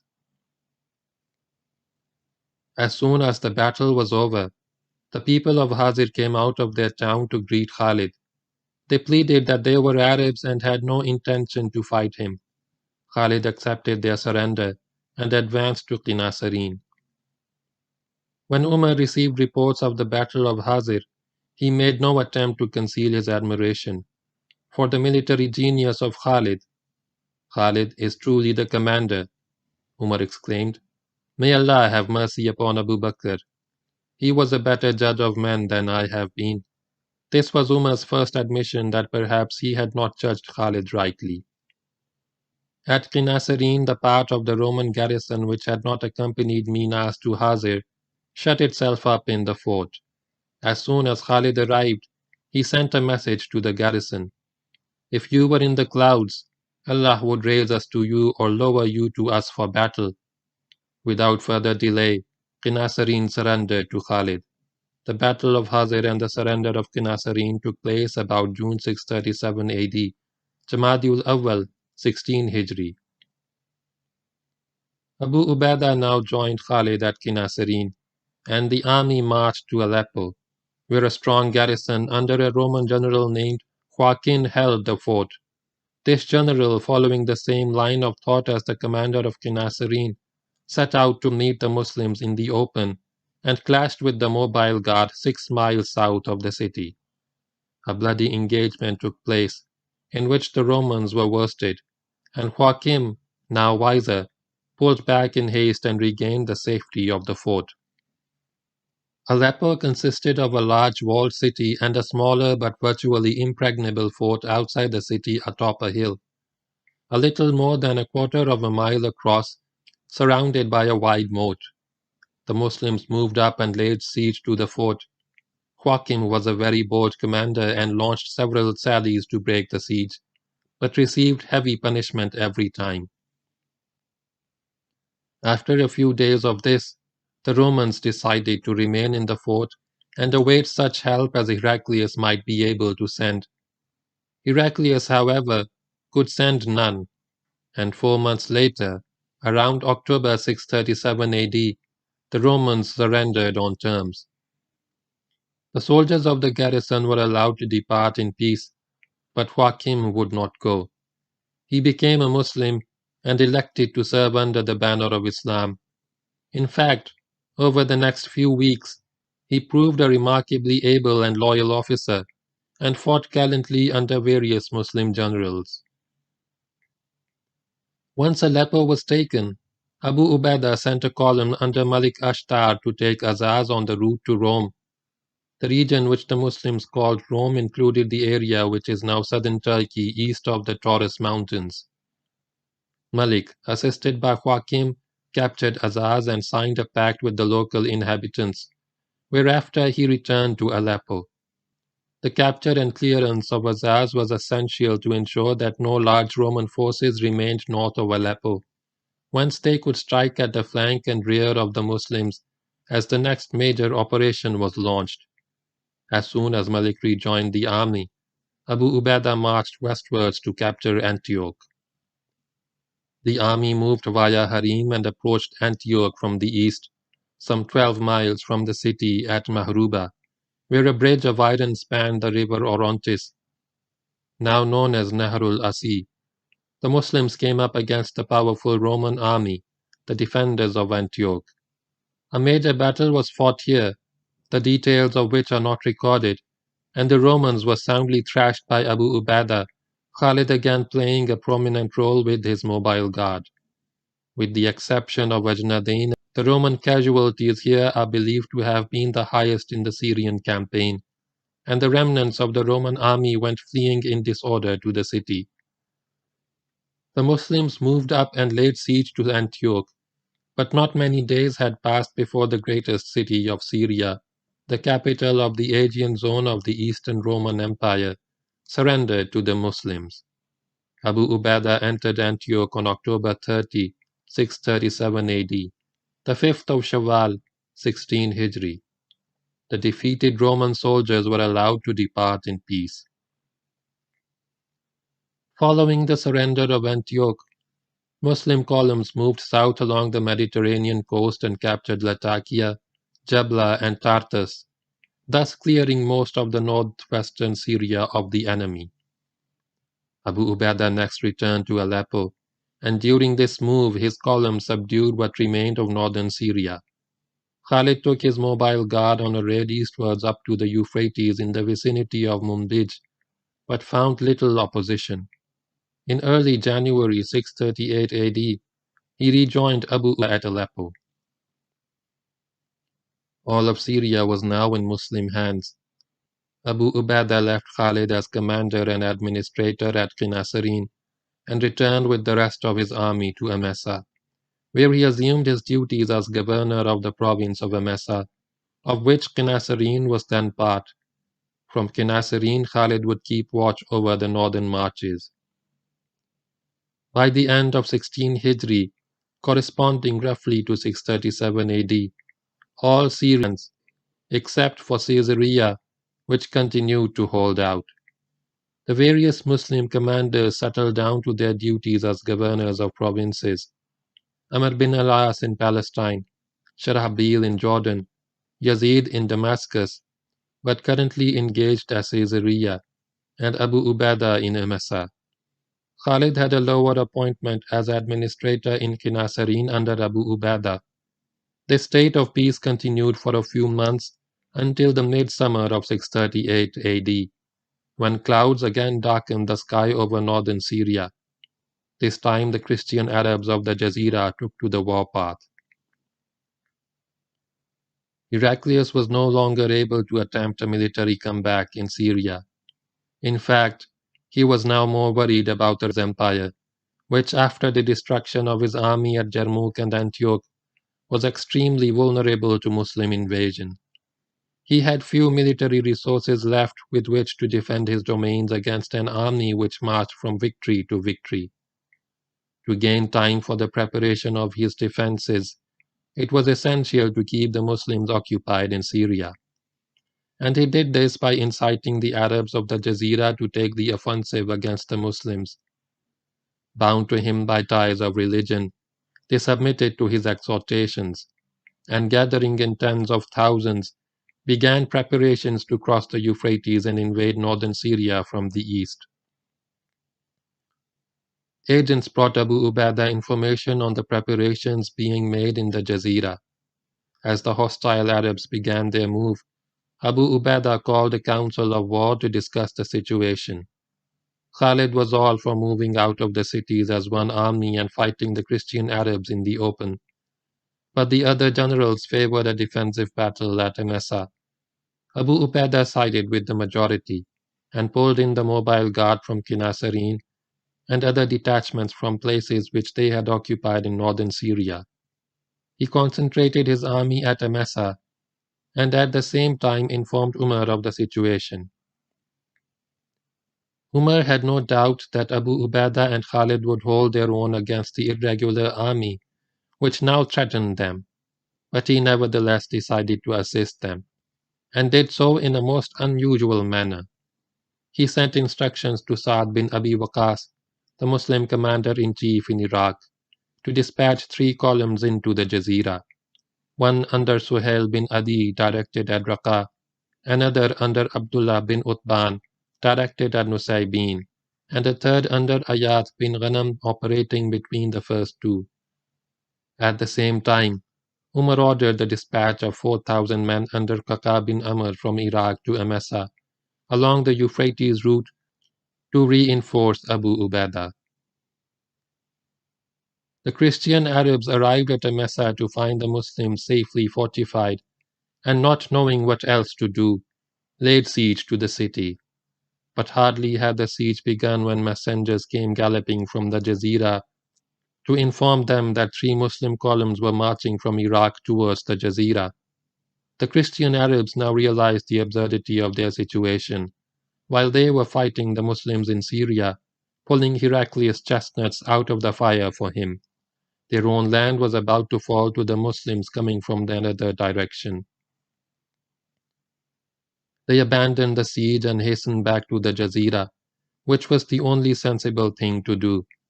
Qaqa arrived at Msa 3 days after the departure of the Christian Arabs.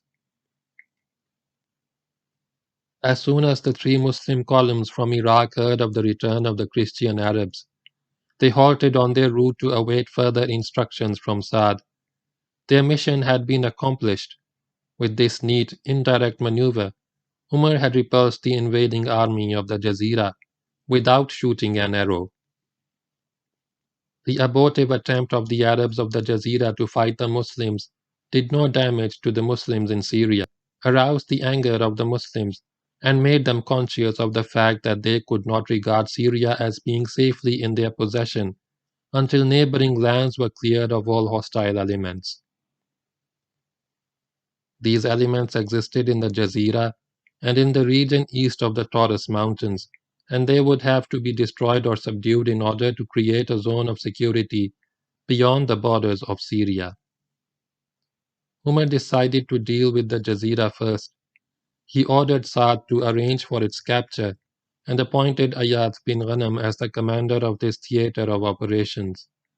Saad instructed Ayad to continue the invasion of the Jazeera with the forces under his command, and the Muslims from Iraq resumed their forward march late in the summer of 638 AD. Ayad operated with 3 columns, and over a period of a few weeks overran the region between the Tigris and the Euphrates up to Nusaybin and Ruha, now Urfa. It was a bloodless operation. As soon as this part of the Jazeera was occupied, Abu Ubaidah wrote to Umar and asked for Ayad to be put under his command, so that he could use him for raids across the northern border. This request, and Ayad moved to Msa with part of the Muslim forces sent from Iraq to the Jazeera. In the autumn of 638 AD, Abu Ubaidah launched several columns, including 2 commanded by Khalid and Ayad, to raid Roman territory north of Syria up to as far west as Tarsus. Khalid's objective was Marash, and he arrived here and laid siege to the city which contained a Roman garrison. By now the presence of Khalid was sufficient to strike terror in the hearts of the Romans, and a few days later Marash surrendered on condition that the garrison and the populace be spared. As for material wealth, the Muslim could take all they wished, and the Muslims did. Khalid returned to Qinasarine laden with spoils such as had seldom been seen before. Just the spoils of Marash were sufficient to make the soldiers of this expedition. Had Khalid acquired the quality of thrift in his youth, he would have been one of the richest men of his time. It was the custom in those days that a warrior who won a duel took all the possessions of his vanquished foe, and this reward was apart from his normal share of the spoils taken in battle. Khalid had fought more duels than anyone else in the Muslim army, and won each one of them. Moreover, his adversaries were usually generals, more richly equipped than others, especially the Persian and Roman generals, who wore jewels and gold ornaments with their dress. Thus more wealth came into the hands of Khalid than of others, but it slipped through his fingers like sand. He would live well and give generously. Whatever wealth was gained in one battle lasted only till the next. Khalid had acquired a large retinue of slaves. He had married many times and had dozens of children, and the upkeep of his household took a good deal of money. Then there were the soldiers. After every battle, Khalid would pick out warriors who had done better than others and give them extra gifts from his own pocket. This was known to the austere and frugal caliph, who regarded it not as generosity but as extravagance. On Khalid's return from Narash, the same thing happened again. He gave lavishly to his soldiers, and by now a number of unscrupulous persons had arisen in the Muslim army, who would approach successful generals, sing their praises, and receive gifts in true Oriental fashion. One such man was Ash'ath bin Qais, chief of the Kinda, who has been mentioned in part 2 of this book. He had led the apostate revolt of his tribe in the Yemen, and saved himself at the last minute by betraying his own followers. Ash'ath was a great poet. He came to Khalid at Qinasareen and recited a fine poem in praise of the great conqueror, and in return Khalid gave him a gift of 10,000 dirhams. Within a fortnight the agents of the Caliph had informed him of this episode, and Umar was furious. This, thought Umar, was the limit. Ash'ath did not know that when he recited his eloquent poetry, he was in fact digging the grave of Khalid's military career. End of chapter 36.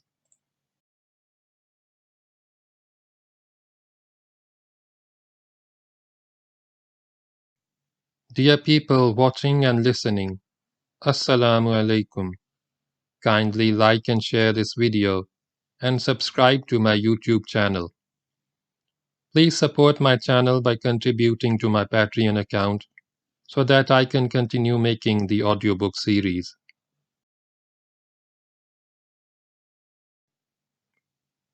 We have now reached the last chapter of the book on the life of one of the greatest generals of his time, Khalid bin Waleed radiyallahu ta'ala anhu. This chapter tells about the last years of the life of the prestigious general, up to his death in Msa in 642 AD. Start of chapter 37. Farewell to arms. You were better than 1,000,000 people when the faces of men were downcast. Brave? You were braver than the tiger, Damr bin Jahm, father of Ashbal. Generous? You were more generous than the unstoppable deluge flowing between mountains. Lubabah the younger, mother of Khalid, eulogizing him.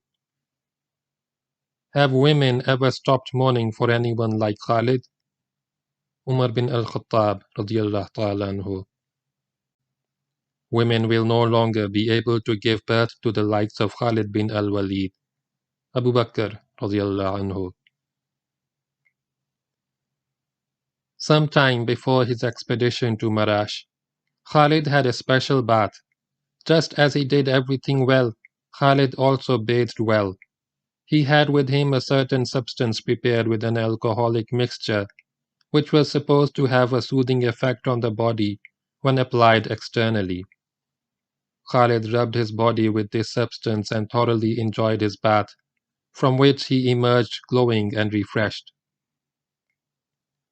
A few weeks later he received a letter from the Caliph. It has come to my notice that you have rubbed your body with alcohol. Lo, Allah had made unlawful the substance of alcohol as well as its form, just as He has made unlawful both the form and substance of sin. He has made unlawful the touch of alcohol in a bath, no less than the drinking of it. Let it not touch your body, for it is unclean. This, pondered Khalid, was carrying the Muslim ban on alcohol a bit too far.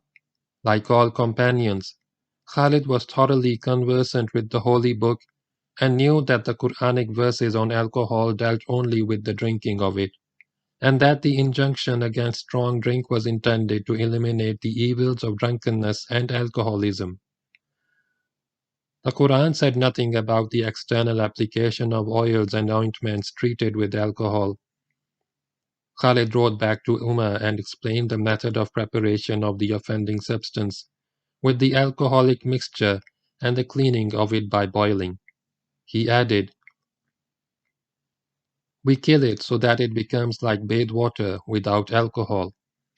In this matter of the interpretation of the Quranic verses on alcohol, Umar was not on a strong wicket, so he contented himself with writing to Khalid, "I fear that the house of Mughira is full of wrongdoing. May Allah not destroy you on account of it." And there the matter rested. We do not know whether Khalid ever again had such a bath. Probably not. But it is clear that the goodwill which Khalid had gained in the eyes of Umar as a result of the Battle of Hazir was washed away by Khalid's rejection of Umar's opinions regarding the external application of substances treated with alcohol. Shortly after Khalid's capture of Marash, in the autumn of 638 AD, 17 Hijri, Umar came to know of ushers reciting a poem in praise of Khalid and receiving a gift of 10,000 dirhams. This was more than the Caliph could take. This, thought Umar, was the limit. He immediately wrote a letter to Abu Ubaidah.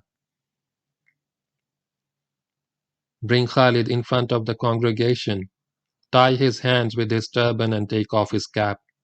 Ask him from what funds he gave to ushers, from his own pocket or from the spoils acquired in the expedition.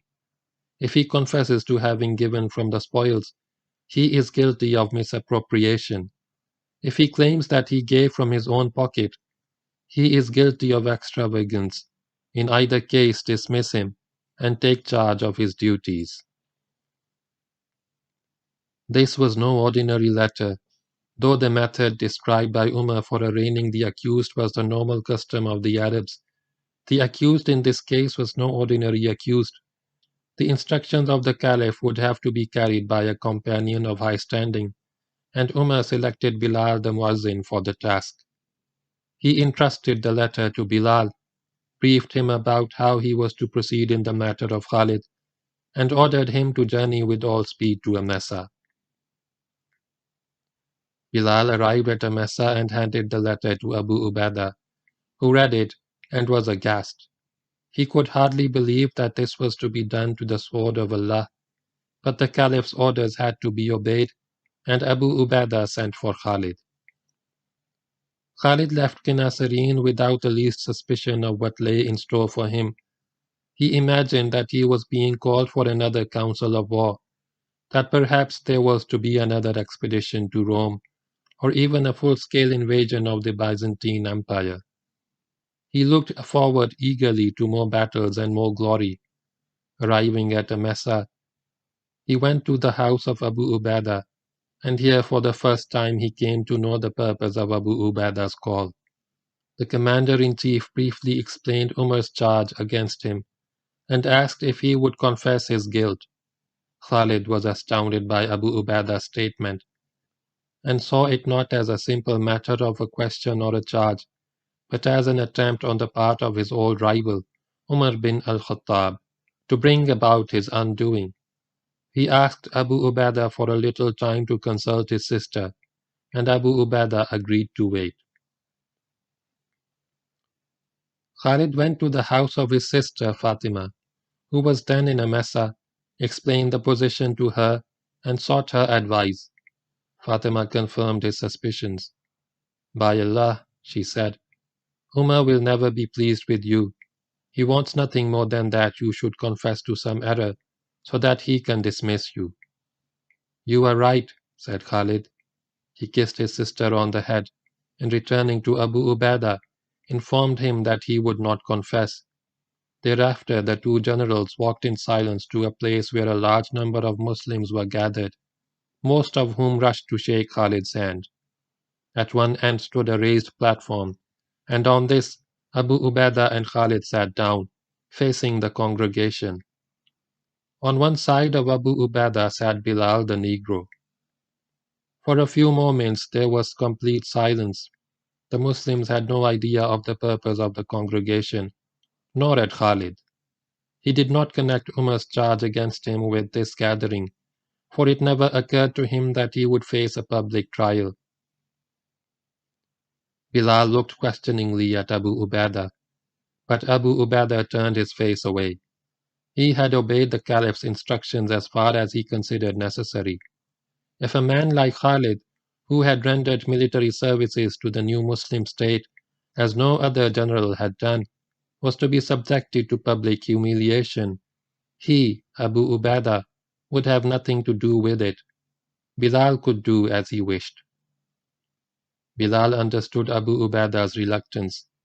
He stood up, faced Khalid, and in a voice which could be heard by the entire congregation, called out, "O Khalid, did you give ushers 10,000 dirhams from your own pocket or from the spoils?" Khalid stared at Bilal in shocked silence. He could hardly believe his ears. Bilal repeated his question, but Khalid, for once in his life, was left dumbfounded. When another minute had passed with no reply from Khalid, Bilal walked up to him, and with the words, "The commander of the faithful has ordered this," took off Khalid's turban and cap, and with the turban tied Khalid's hands behind his back. Again the Caliph's messenger spoke. "What do you say? From your pocket or from the spoils?" Only now did Khalid find his speech. "No," he protested, "from my own pocket." When he heard these words, Bilal untied Khalid's hands, replaced Khalid's cap, and with his own hands tied Khalid's turban on his head. He said, "We hear and obey our rulers. We honor and serve them." Then he returned to his place and sat down. For a few minutes pin-drop silence reigned in the assembly. Abu Ubaidah and Bilal sat staring at the floor. Then Khalid stood up, still shaken by what had happened. He did not know the result of the trial, whether he was dismissed or still in command of his corps. Not wishing to embarrass the gentle Abu Ubaidah with questions, he walked away from the assembly, mounted his horse and rode to Qinasareen. Bilal returned to Medina and gave Umar an account of the proceedings. The Caliph now awaited a letter from Abu Ubaidah, confirming that he had dismissed Khalid from command at Qinasareen. But when another week had passed and no such letter arrived, Umar guessed that Abu Ubaidah was reluctant to inform Khalid of his dismissal. The Caliph decided to deal with the matter of Khalid's dismissal himself, and wrote to Khalid to report to him at Medina. On receiving Umar's letter, Khalid came to Msa and questioned Abu Ubaidah about his position. The commander-in-chief told him that he was dismissed from office by order of the Caliph. "May Allah have mercy upon you," said Khalid. "Why did you do this to me? You concealed a matter from me which I would have liked to know before today." There was sorrow in the eyes of Abu Ubaidah, and a great deal of affection and commiseration, as he replied, "By Allah, I knew that this would hurt you. I would never hurt you if I could find a way." Khalid went back to Qinasareen, got the mobile guard together, and addressed the warriors whom he had led to victory and glory in battle after battle, warriors who had followed him with unquestioning loyalty and faith. He informed them that he had been and that he was now proceeding to Medina on the instructions of the Caliph. Then he bade farewell to the mobile guard, a body of men which under Khalid had not known the meaning of defeat. From Qinasareen he rode again to Msa, said his farewells, and then continued his journey to Medina. He was going to Medina not as a hero returning home from wars to receive honors from a grateful government, but as a man under disgrace.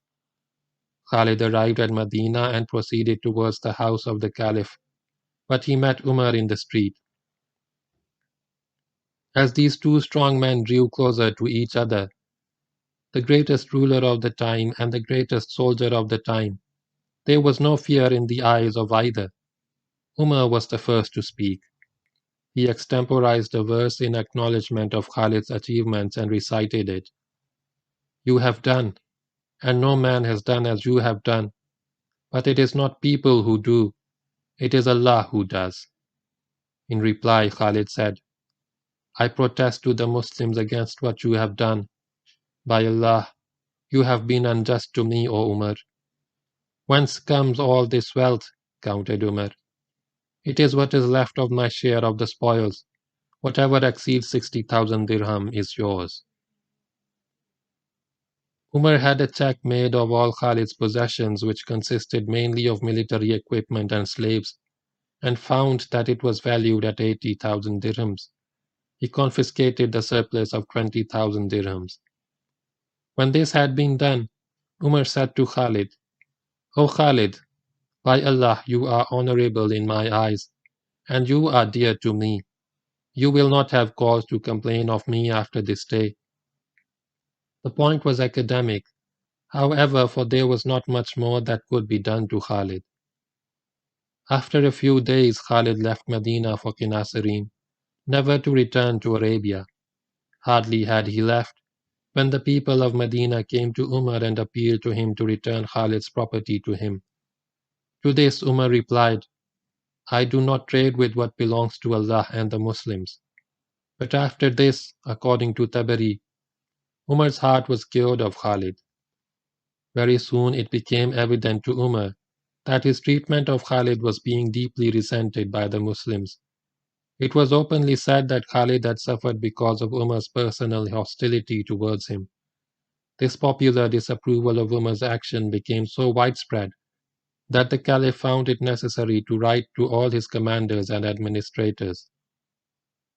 "I have not dismissed Khalid because of my anger or because of any dishonesty on his part, but because people glorified him and were misled. I feared that people would rely on him. I want them to know that it is Allah who does all things, and there should be no mischief in the land."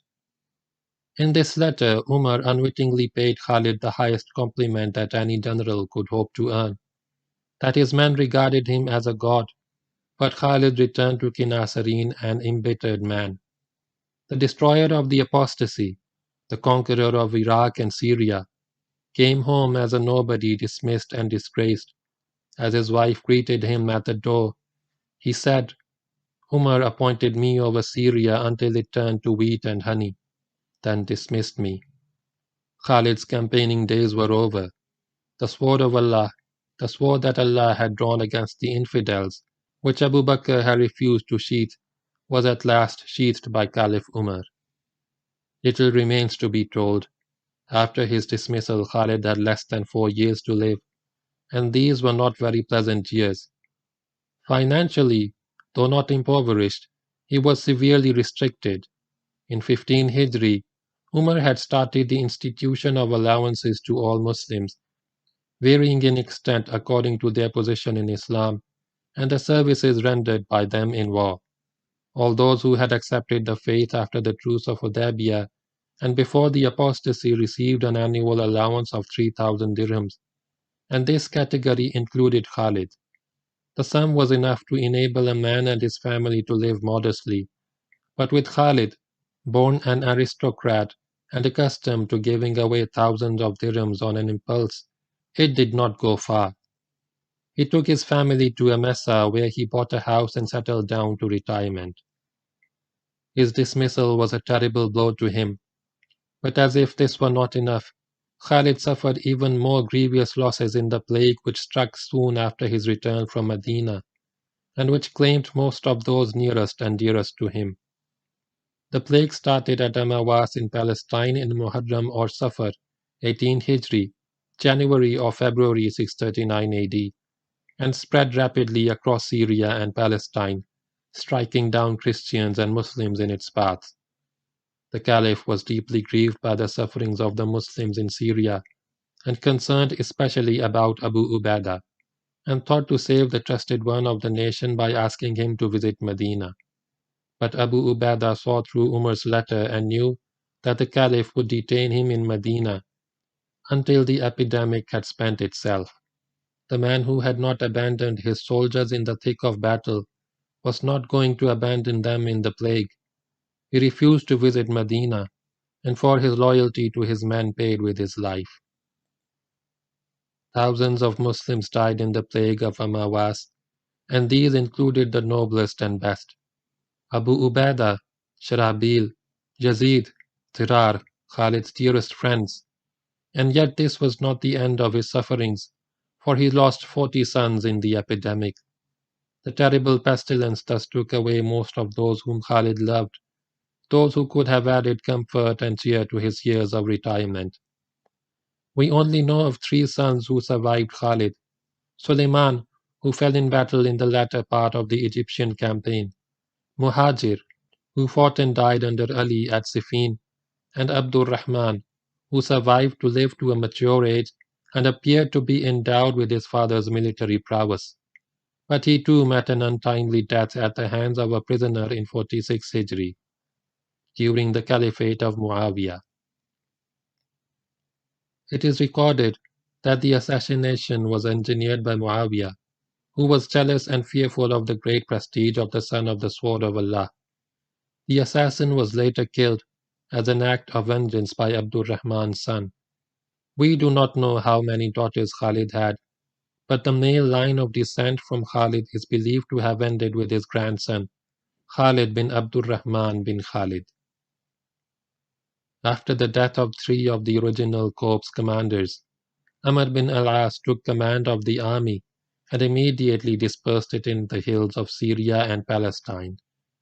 By so doing, he was able to save much of the army, but not before 25,000 Muslims had fallen before the foul breath of the plague.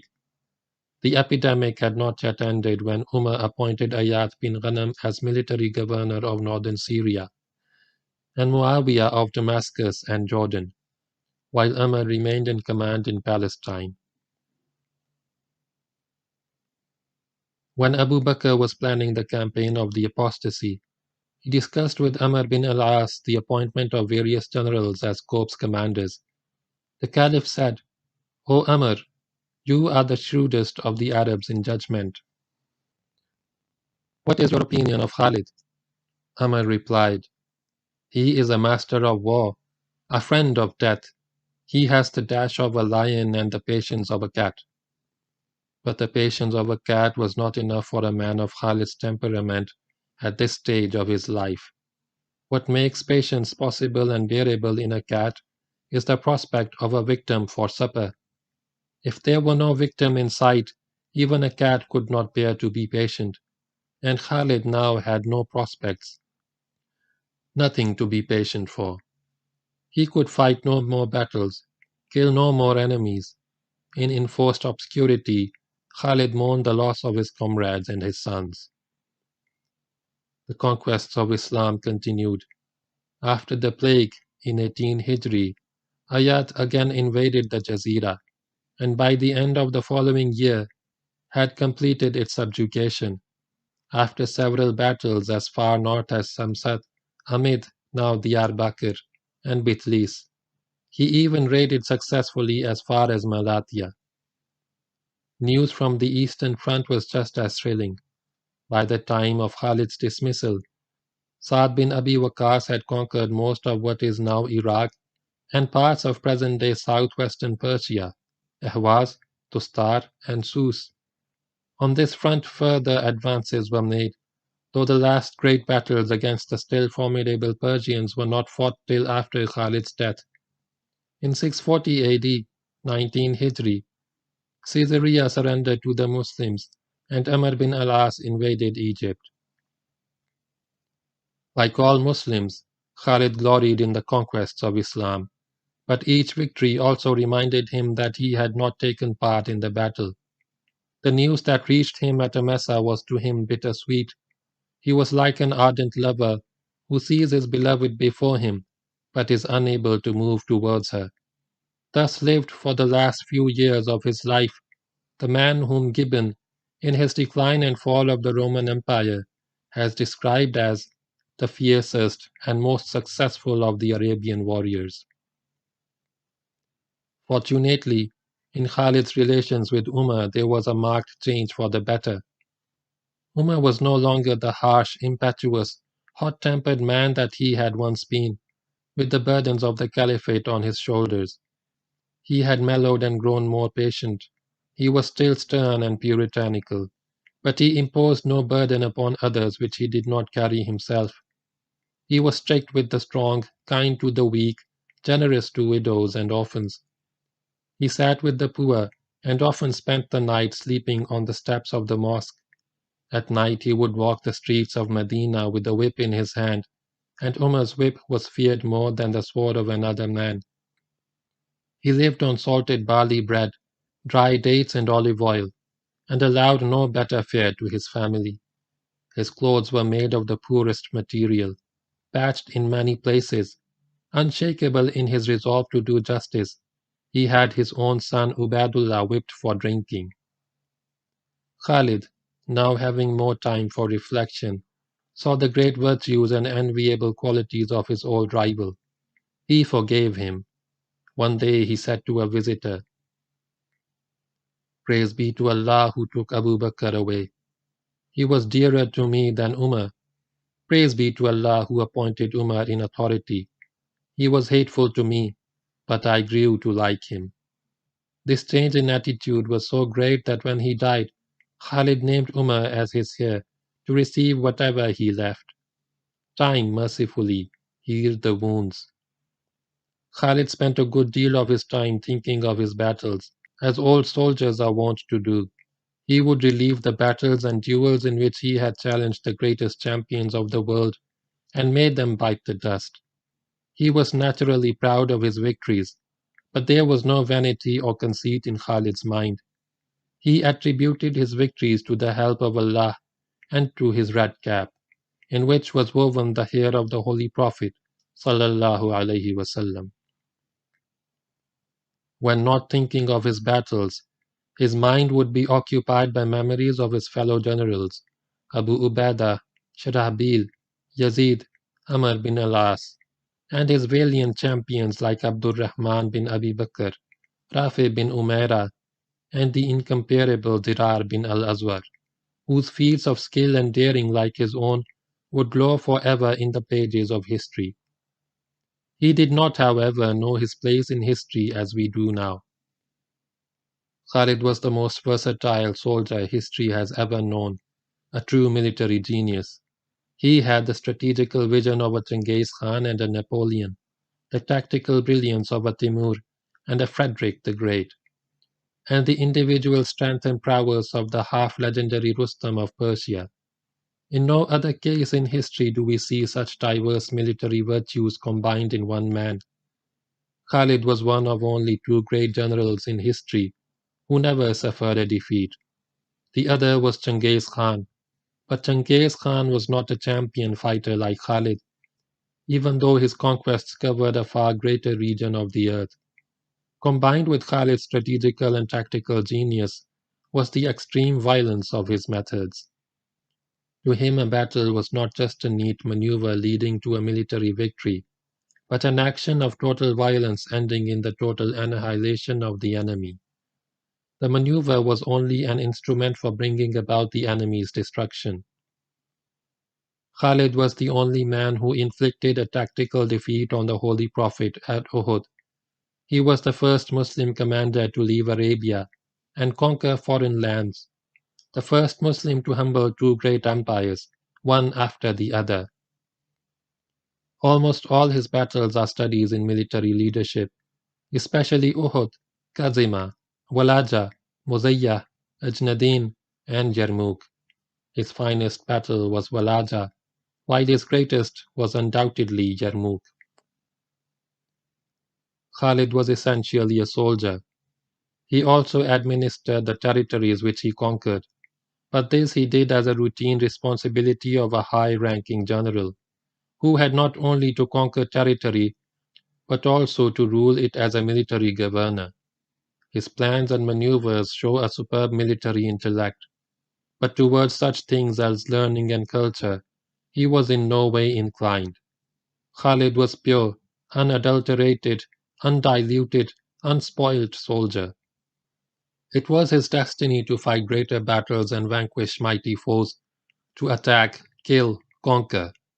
This destiny became apparent only when, with the rise of Islam, the prospect of holy war arose in Arab lands, and it was only after he had accepted the new faith and submitted to the Prophet that this destiny came into full play. Wherever Khalid marched, enemies stood up to oppose him, as if some unkind fate had condemned them to death by his sword. Wherever Khalid passed, he left behind a trail of glory.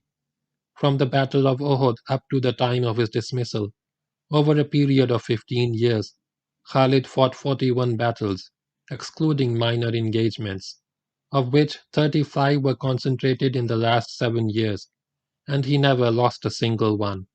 Such was Khalid, the irresistible, all-conquering master. It is interesting to speculate what would have happened if he had remained in command of the Muslim army in Syria and had been launched to conquer the Byzantine Empire. Since Khalid never lost a battle, there is no doubt that he would have taken the whole of Asia Minor and reached the Black Sea and the Bosphorus. But it was not to be. By the end of 17 Hijri, Khalid's race was run. Thereafter the stage of history was crowded by other players. In 641 AD, Hayat bin Ghanam died. In this year too died Bilal the Muazzin, and Khalid's defeated foe Heraclius, emperor of Rome. The following year it was Khalid's turn to go. Sometime in 642 AD, 21 Hijri, at the age of 58, Khalid was taken ill. We do not know the nature of his illness, but it was a prolonged one and took the strength out of him. As with all vigorous, active men upon whom an inactive retirement is suddenly thrust, Khalid's health and physique had declined rapidly. This last illness proved too much for him, and Khalid's sick bed became his deathbed. He lay in bed, impatient and rebellious against a fate which had robbed him of a glorious, violent death in battle. Knowing that he had not long to live, it irked him to await death in bed. A few days before his end, an old friend called to see him and sat at his bedside.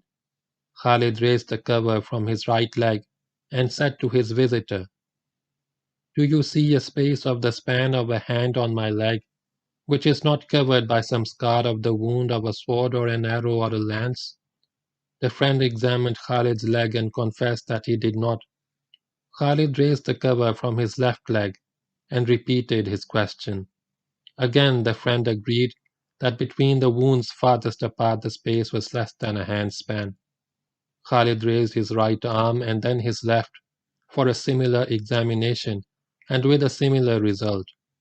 Next he bared his great chest, now devoid of most of its mighty sinews, and here again the friend was met with a sight which made him wonder how a man wounded in so many places could survive. The friend again admitted that he could not see the space of one hand span of unmarked skin. Khalid had made his point. "Do you not see?" he asked impatiently. "I have sought martyrdom in 100 battles. Why could I not have died in battle?" "You could not die in battle," replied the friend. "Why not?" "You must understand, O Khalid," the friend explained, "that when the Messenger of Allah sallallahu alaihi wasallam, on whom be the blessings of Allah and peace, named you Sword of Allah, he predetermined that you would not fall in battle. If you had been killed by an unbeliever, it would have meant that Allah's sword had been broken by an enemy of Allah, and that could never be." Khalid remained silent, and a few minutes later the friend took his leave. Khalid's head could see the logic of what his visitor had said, but his heart still yearned for a glorious death in combat. Why, or why could he not have died a martyr in the way of Allah? On the day of his death, Khalid's possessions consisted of nothing more than his armor and weapons, his horse, and one slave, the faithful Hammam. On his last day of life he lay alone in bed with Hammam sitting in patient sorrow beside his illustrious master. As the shadows gathered, Khalid put all the torment of his soul into one last anguished sentence. "I die even as a camel dies. I die in bed in shame. The eyes of cowards do not close even in sleep." Thus died Khalid, son of Al-Waleed, the sword of Allah. May Allah be pleased with him. Radiyallahu ta'ala anhu. The news of Khalid's death broke like a storm over Medina. The women took to the streets, led by the women of the Bani Makhzum, wailing and beating their breasts. Umar had heard the sad news and now heard the sounds of wailing. He was deeply angered. On his very first day as Caliph, he had given orders that here would be no wailing for departed Muslims. And there was logic in Umar's point of view. Why should we weep for those who have gone to paradise, the blissful abode promised by Allah to the faithful? Umar had enforced the order at times using his whip. Umar now heard sounds of wailing. He stood up from the floor of his room, took his whip, and made for the door. He would not permit disobedience of his orders. The wailing must be stopped at once. He got to the door, but there he paused. For a few silent moments the Caliph stood in the doorway, lost in thought. This was, after all, no ordinary death. This was the passing away of Khalid bin Waleed radiyallahu ta'ala anhu. Then he heard the sounds of mourning from the next house. His own daughter Hafsa, widow of the Holy Prophet sallallahu alaihi wasallam, was weeping for the departed warrior. Umar turned back. He hung up his whip and sat down again. In this one case he would make an exception. Let the women of the Bani Makhzum say what they will about Abu Sulaiman, for they do not lie, said the Caliph. Over the likes of Abu Sulaiman weep those who weep. In a Msa to the right of the Hama road stretches a large, well-tended garden which has lawns studded with ornamental trees and flower beds and is traversed by footpaths. At the top end of the garden stands the mosque of Khalid bin Waleed. It is an imposing mosque, with two tall minarets raising from its northwestern and northeastern corners. The inside of the mosque is spacious, about 50 yards square, its floors covered with carpets and the ceiling upheld by four massive columns. Each of the four corners of the ceiling is formed as a dome, but the highest dome is in the center, at a considerable height, and from this dome several chandeliers are suspended by long metal chains. In the northwest corner of the mosque stands Khalid's shrine, the last resting place of Abu Sulaiman, radiyallahu ta'ala anhu. The visitor walks up the garden, crosses the courtyard of the mosque, takes off his shoes and enters the portals. As he enters, he sees to his right the shrine of Khalid, radiyallahu ta'ala anhu. The actual grave is enveloped by an attractive domed marble structure, which gives the impression of a little mosque within the larger one. The visitor, if so inclined, says a prayer and then loses himself in contemplation of the only man who ever carried the title of the Sword of Allah. And if the visitor knows something about Khalid and his military achievements, he lets his imagination wander and pictures of an attack by Khalid flicker through his mind. He sees a long, dark line of horsemen emerge from behind a rise in the ground and charge galloping at a body of Roman troops. The cloaks of the warriors fly behind them, and the hooves of their horses pound the earth pitilessly. Some carry lances, others brandish swords, and the Romans standing in the path of the charge tremble at the sight of the oncoming terror, for they are standing in the way of the mobile guard, whom none may resist and survive to tell the tale. The line of charging horsemen is not straight, for it is impossible to keep it straight at such a mad, reckless pace. Every man strives to get ahead of his comrades and be the first to clash with the infidel, strives to get ahead of all but the leader, for no one may or possibly could overtake the leader. The leader gallops ahead of the Muslims, a large, broad-shouldered, powerfully built man. He is mounted on a magnificent Arab stallion, and rides it as if he were part of the horse. The loose end of his turban and his cloak flutter behind him, and his large, full beard is pressed against his chest by the wind. His fierce eyes shine with excitement, with the promise of battle and blood and glory, the glory of victory or martyrdom. His coat of mail and the iron tip of his long lance glint in the clear sunlight. and the earth trembles under the thundering hoofs of his fiery charger. Perhaps beside him rides a slim young warrior, naked above the waist. The visitor sees all this with the eyes of his mind, and with the ears of his mind he hears, just before the mobile guard hurls itself at the Romans in a shattering clash of steel and sinew, the roar of Allahu Akbar as it issues from the throats of the faithful and rends the air. And rising out of this roar, he hears the piercing cry of the leader, "I am the sword of Allah, Khalid bin Waleed." End of chapter 37. End of the book, Khalid bin Waleed, Sword of Allah.